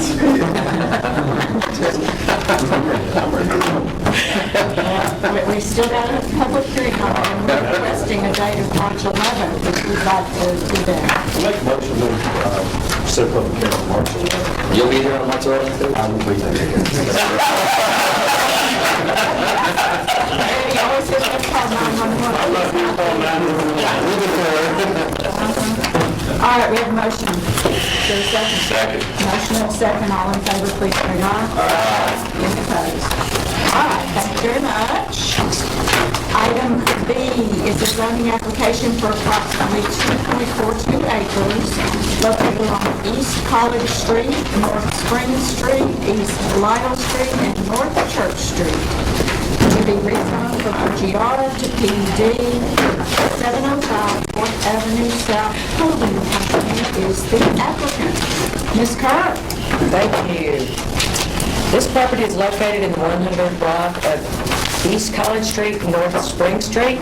The property is approximately 2.42 acres and is developed with the former location of the First United Methodist Church in the Franklin Synergy Bank. The property is presently zoned OGR and CCO. The applicant wishes to rezone the property to planned unit development. The proposed PUD 1 East College will be constructed in 5 phases and will consist of mixed uses including residential living, offices, hotel, retail, restaurants, a parking garage, and refurbishing the existing church sanctuary and bell tower as an event space or restaurant.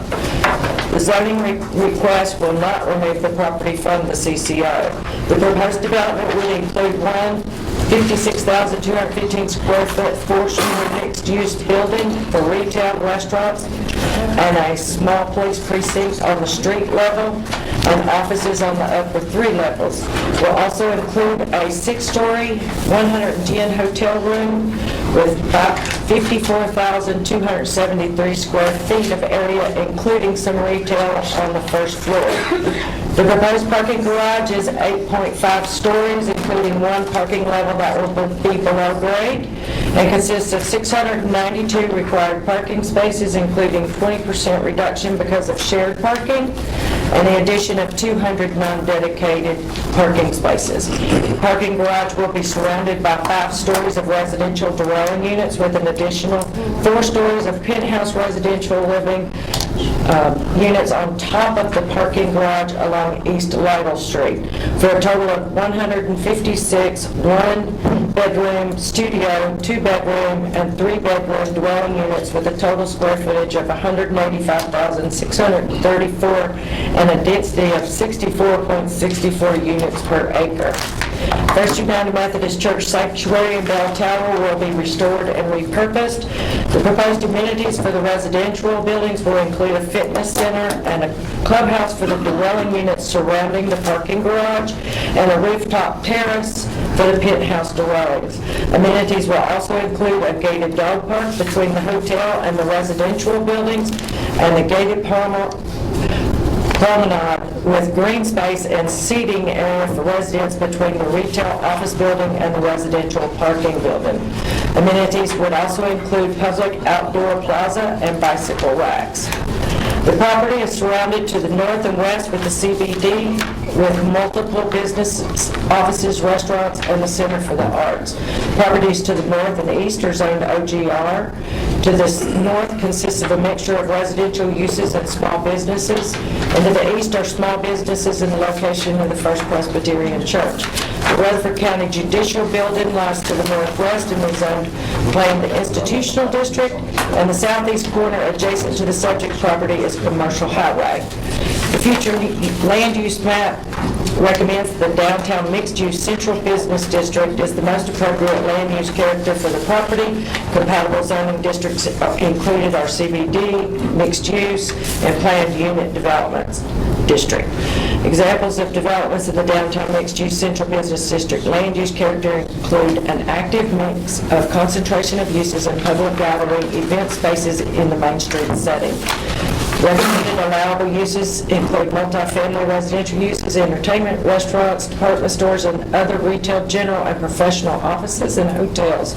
The land use character is also characterized by streets and other public spaces framed by buildings with 0 to minimal front setbacks, creating an architecture enclosure. The staff's opinion that the proposed zoning request is consistent with the recommendation of the future land use map of the 2035 comprehensive plan. The pattern book has been included in your agenda materials. The applicant's representatives are here to make a presentation and answer any questions that you may have, and the planning commission will need to discuss this zoning request and schedule it for a public hearing. Staff recommends a public hearing date of March 11th. Okay. I think she said everything I was going to say. I'm Matt Taylor from SEC. On my far right is Brian Davis, who represents the ownership team. Beside him is Jeff Reed, their attorney. And then to my left is Mr. Bart Klein, the architect on the project. So I think that you're all very familiar with the site, the project in general. I think the city's been anticipating, expecting, wanting this project for the last 2, 3, 4 years. I can't remember when the city bought it exactly. But everything Ms. Kerr said, I'll be brief. I will walk you through, try to point out some of those features. It is a 2.4-acre city block. We do control the whole city block. So it's bound by North Church on the left here, Lytle on the top, College on the bottom, and then North Spring Street on the right-hand side of this page. We get to do all those uses that Ms. Kerr mentioned while keeping the existing church and steeple. I think that was probably the sole reason the city pursued this property, to make sure it was developed in the right and appropriate manner. So through this plan development, we're making that commitment. You can hold our feet to the fire. We're excited about keeping that. I think it's a icon for our development. What type of venue do you think it'll be used for? Yeah, we don't know. I mean, we're thinking some sort of event space. We've had people interested in restaurants and event space, so we've not locked down any of our users yet, but we think it'd be more geared toward an event space there, Councilman. To the east of the existing church will be the hotel. It will front on College Street. This will be our main lobby area here. We'll have a passenger drop-off. This will be your loading zone as people check in or check out. Between those will be a nice public plaza area, so some very open space. And then as you come around the other side of the church, we plan for some bike racks to try to encourage people to bike here, bike around the downtown, try to get some students coming to visit here from MTSU, maybe come down Lytle Street. And then to the north of that area is the office and retail.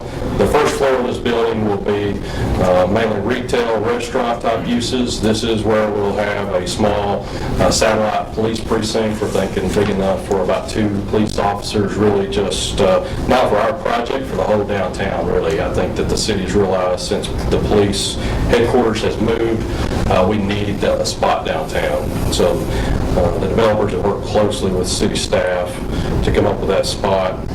Between there and the parking garage and residential is the promenade. This will be a gated area. It will be purely for our residents here. Have a key card or some sort of security there to keep the average person out of there on a daily basis. The top 3 floors of this building will be office oriented, so we're thinking that probably lawyers, insurance agents will be our main tenants there. Here, this is the center portion here is our garage. We'll have an access off of Lytle as well as an access point off of North Spring Street. We're going to wrap that garage with the residential units all the way around, so you really won't even see the garage except for the entrances themselves. So that idea actually come through several meetings with city staff, and we think it made the project better. On the Lytle Street side, so away from College, is where we'll have the penthouse units. So these will actually go on top of the garage itself. And so this will be about 12.5 stories tall total by the time you get done adding the residential on top of that garage. So we think it's a nice project. We're excited about it. We're happy to see it come to fruition. And I do have some renderings that Can I ask one question real quick on that before you? So the retail and office building, the parking for that is along the street. And so if you park in the garage, if you can't get to the promenade because it's gated off only for the residents, There's a pedestrian entry on the first floor of the garage that's going to go through the residential. So if you're in the office, you're going to have a fob to get through that. Or if it's public, it'll be a public entry here and a public entry here as well. So if you're in the hotel in your office, you're not having to walk around into this area. You're going to have direct access into this area, into the parking lot. and for all the people, Be closed off in the evenings.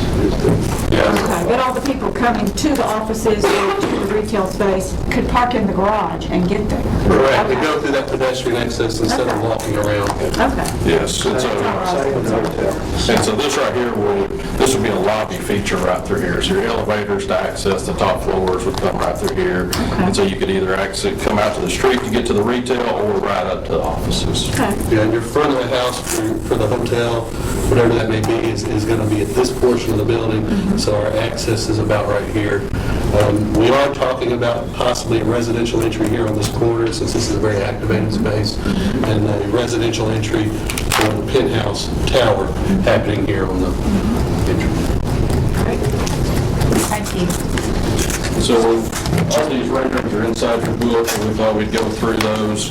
This is looking from really the core of downtown, the existing courthouse, looking past the steeple. You can see how each of those buildings will relate to each other, how it lays out.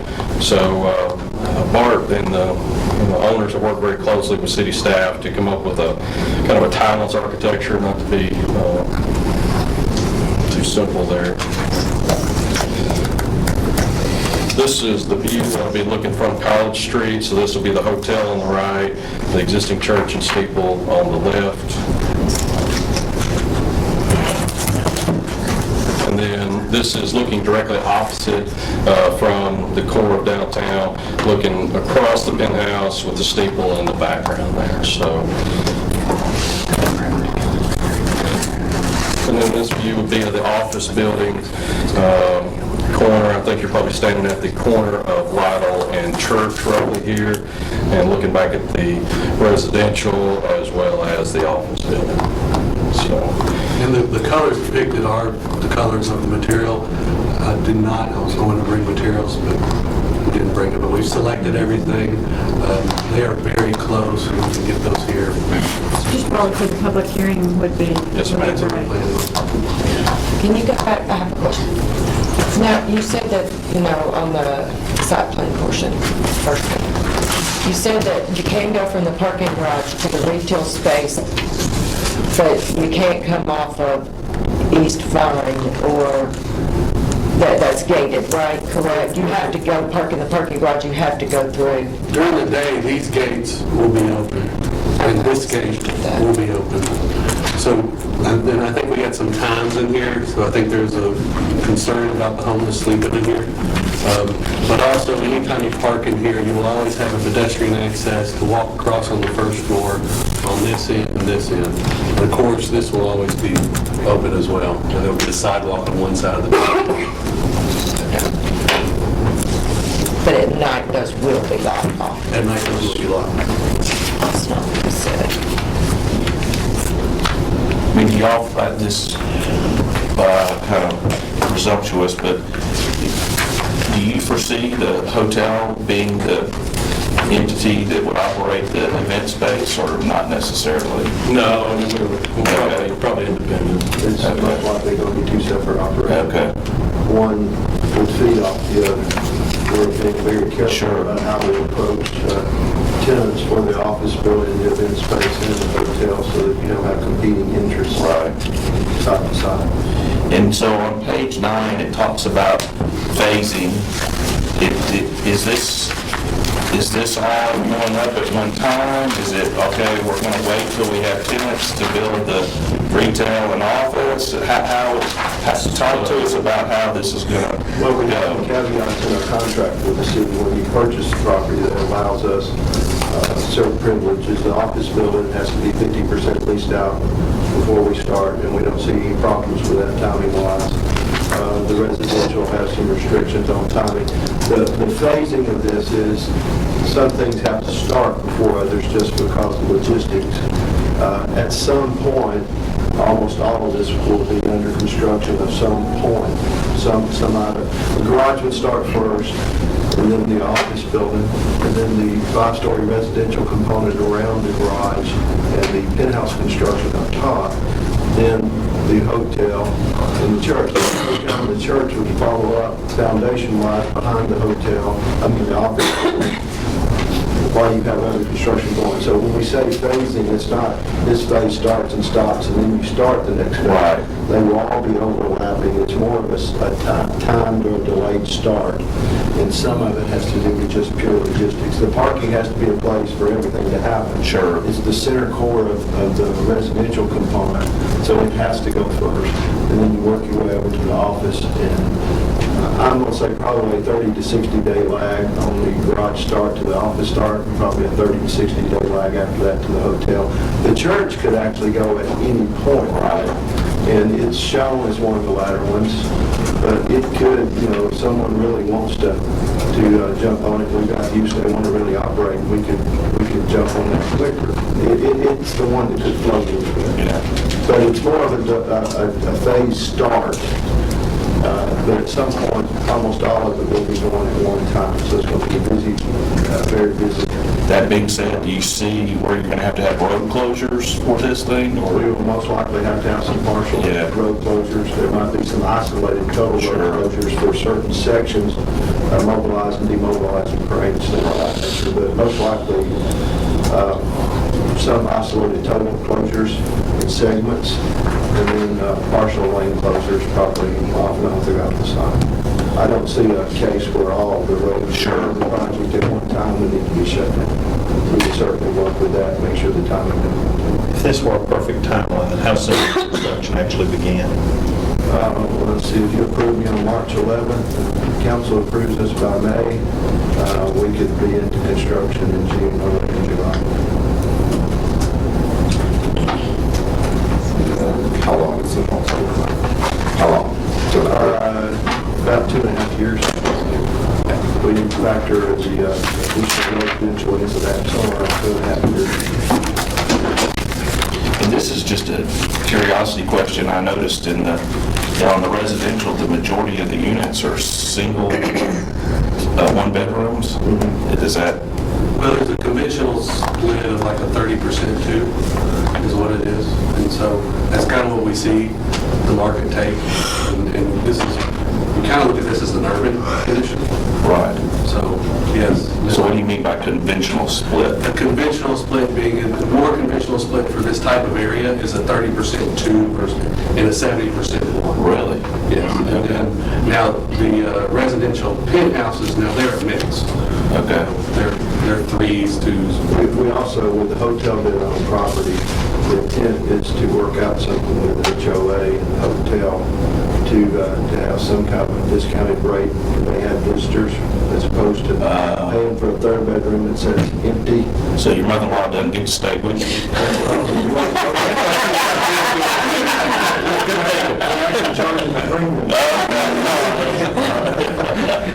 got the hotel medical. But there's some interior synergy opportunities that makes things viable. I'm going to get you. I'm looking, well, you didn't say this, but I'm looking. Well, you're reading mine. Yeah. You got ESPN. 2 or 3 other sports channels, I'm sure. Matt? Yes. This is one of the best projects I've This is better than round 3. And we've waited so long for it. I mean, it's like, this is wonderful. This is like Christmas for me.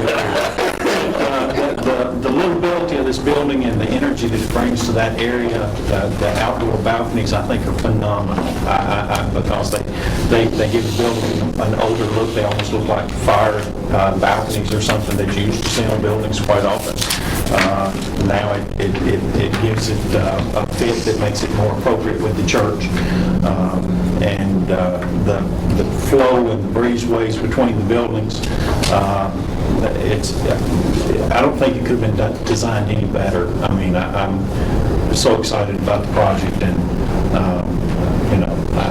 I think that it's a great opportunity for the city of Murfreesboro to have something that goes into the downtown that every one of us can look at and go, that's really nice.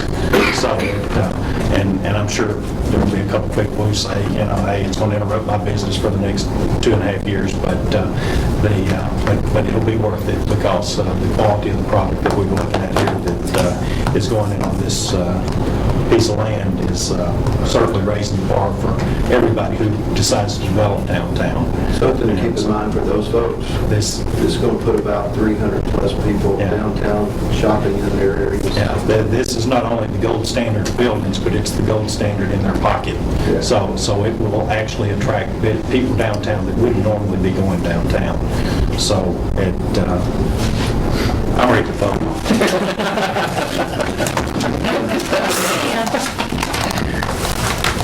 We just have to vote on just having it for a public hearing first, so. Make a motion for a public hearing on March 11th. Second. Thank you. Okay, all in favor, say aye. Aye. Any opposed? All right, thank y'all so much. We're really excited, appreciate it. All right, item C is an annexation plan of services and annexation petition for approximately 26.8 acres located along New Salem Highway and Barfield Road. New Salem Land Development LLC is the applicant. Ms. Rush? Guess it's my turn. Your time. This one's just as exciting. A written petition requesting annexations filed with the city by the property owner New Salem Land Development. The property is 26.8 acres located along the south side of New Salem Highway and east of Barfield Road. The study area is located within the city of Murfreesboro's urban growth boundary and is contiguous to the city limits on the north, west, east sides of the property. Simultaneous with the annexation application, they've also applied for a request for zoning the property to CH, as well as rezoning approximately 1 acre of land adjacent to it, also to CH. Staff is preparing the plan of services for the annexation, and that will be presented at the public hearing. Staff is recommending that this matter be discussed and that the schedule for a public hearing be set for March 11th, 2020. Okay. Questions? Comments? And it'll be the best plan of services you've ever seen.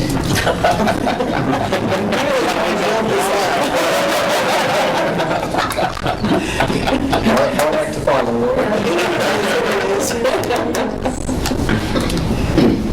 We set a hearing for March 11th. Second. Motion and second, all in favor, state aye. Aye. Any opposed? Okay.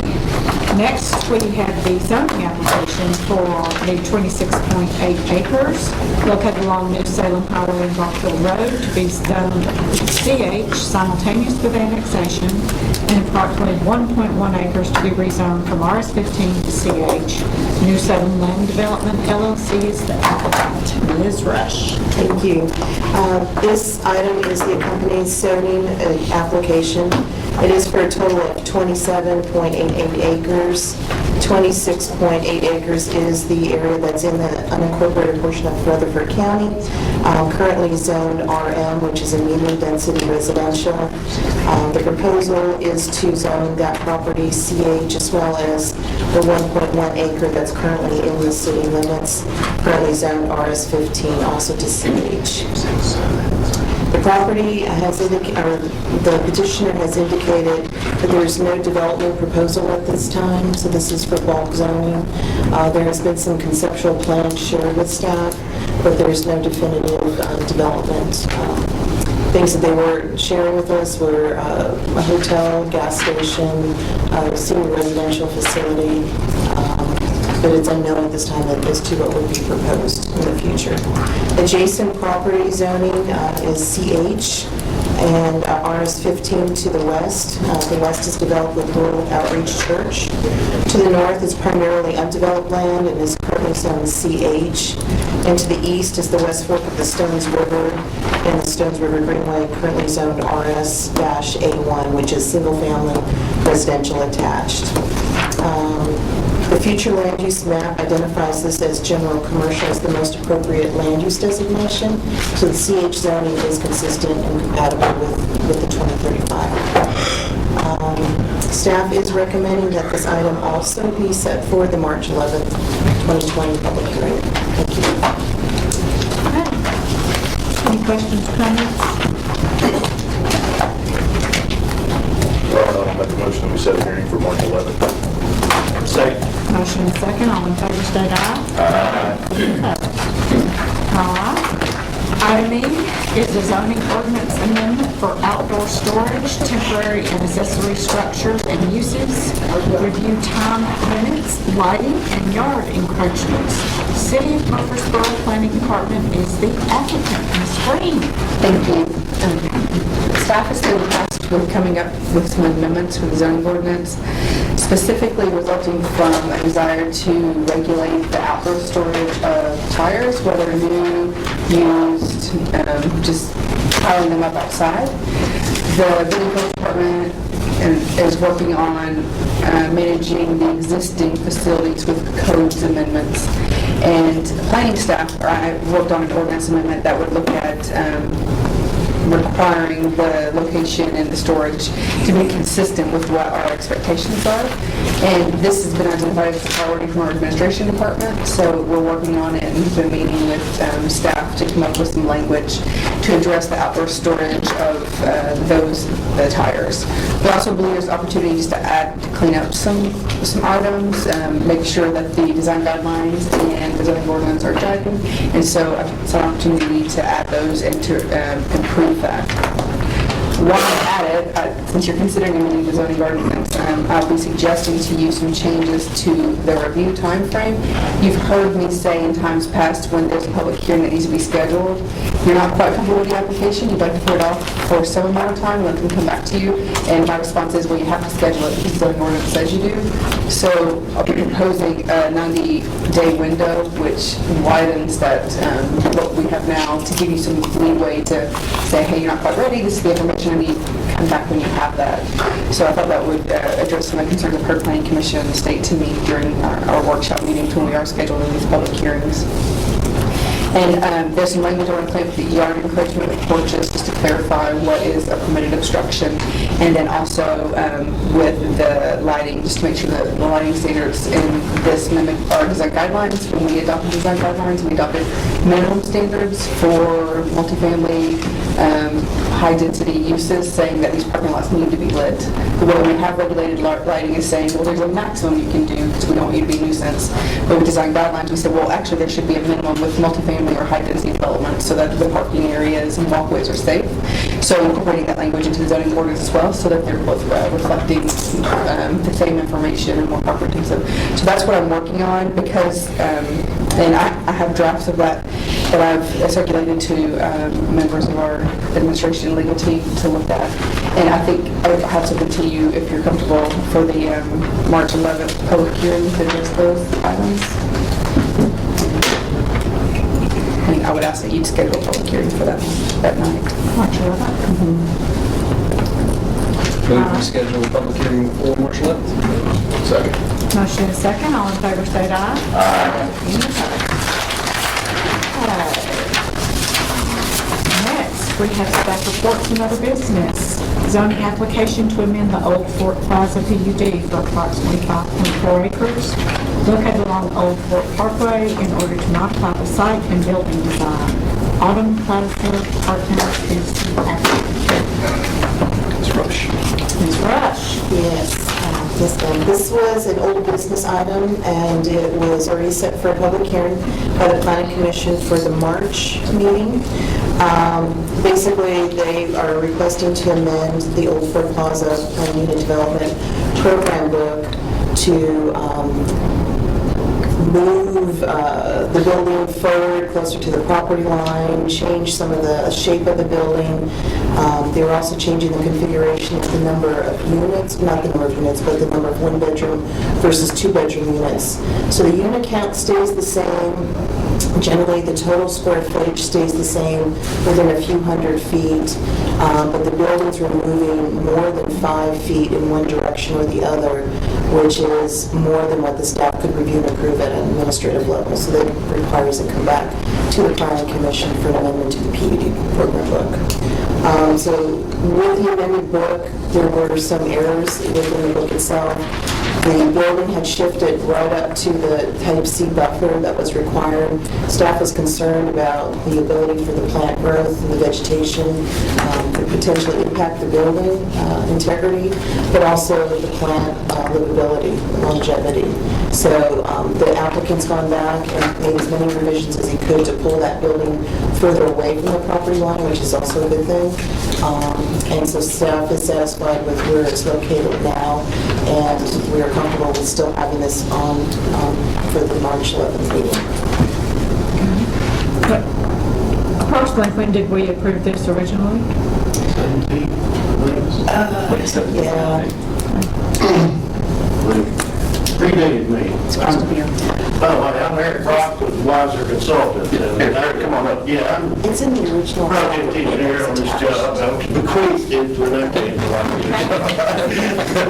There was a change in architecture and in order to get the number of units in the right size and provide, I think, more open space within the building, more common area, because there's one is the assisted living, and the other is just a senior residence apartment. So that was the main reason for the big change in the shape of the building in order to get the same number of units, and we actually pared down the footprint of one of the buildings, but we've got it all. I think everything's back in alignment and Chair, ready to go forward. the original approval date was September 27th, 2016.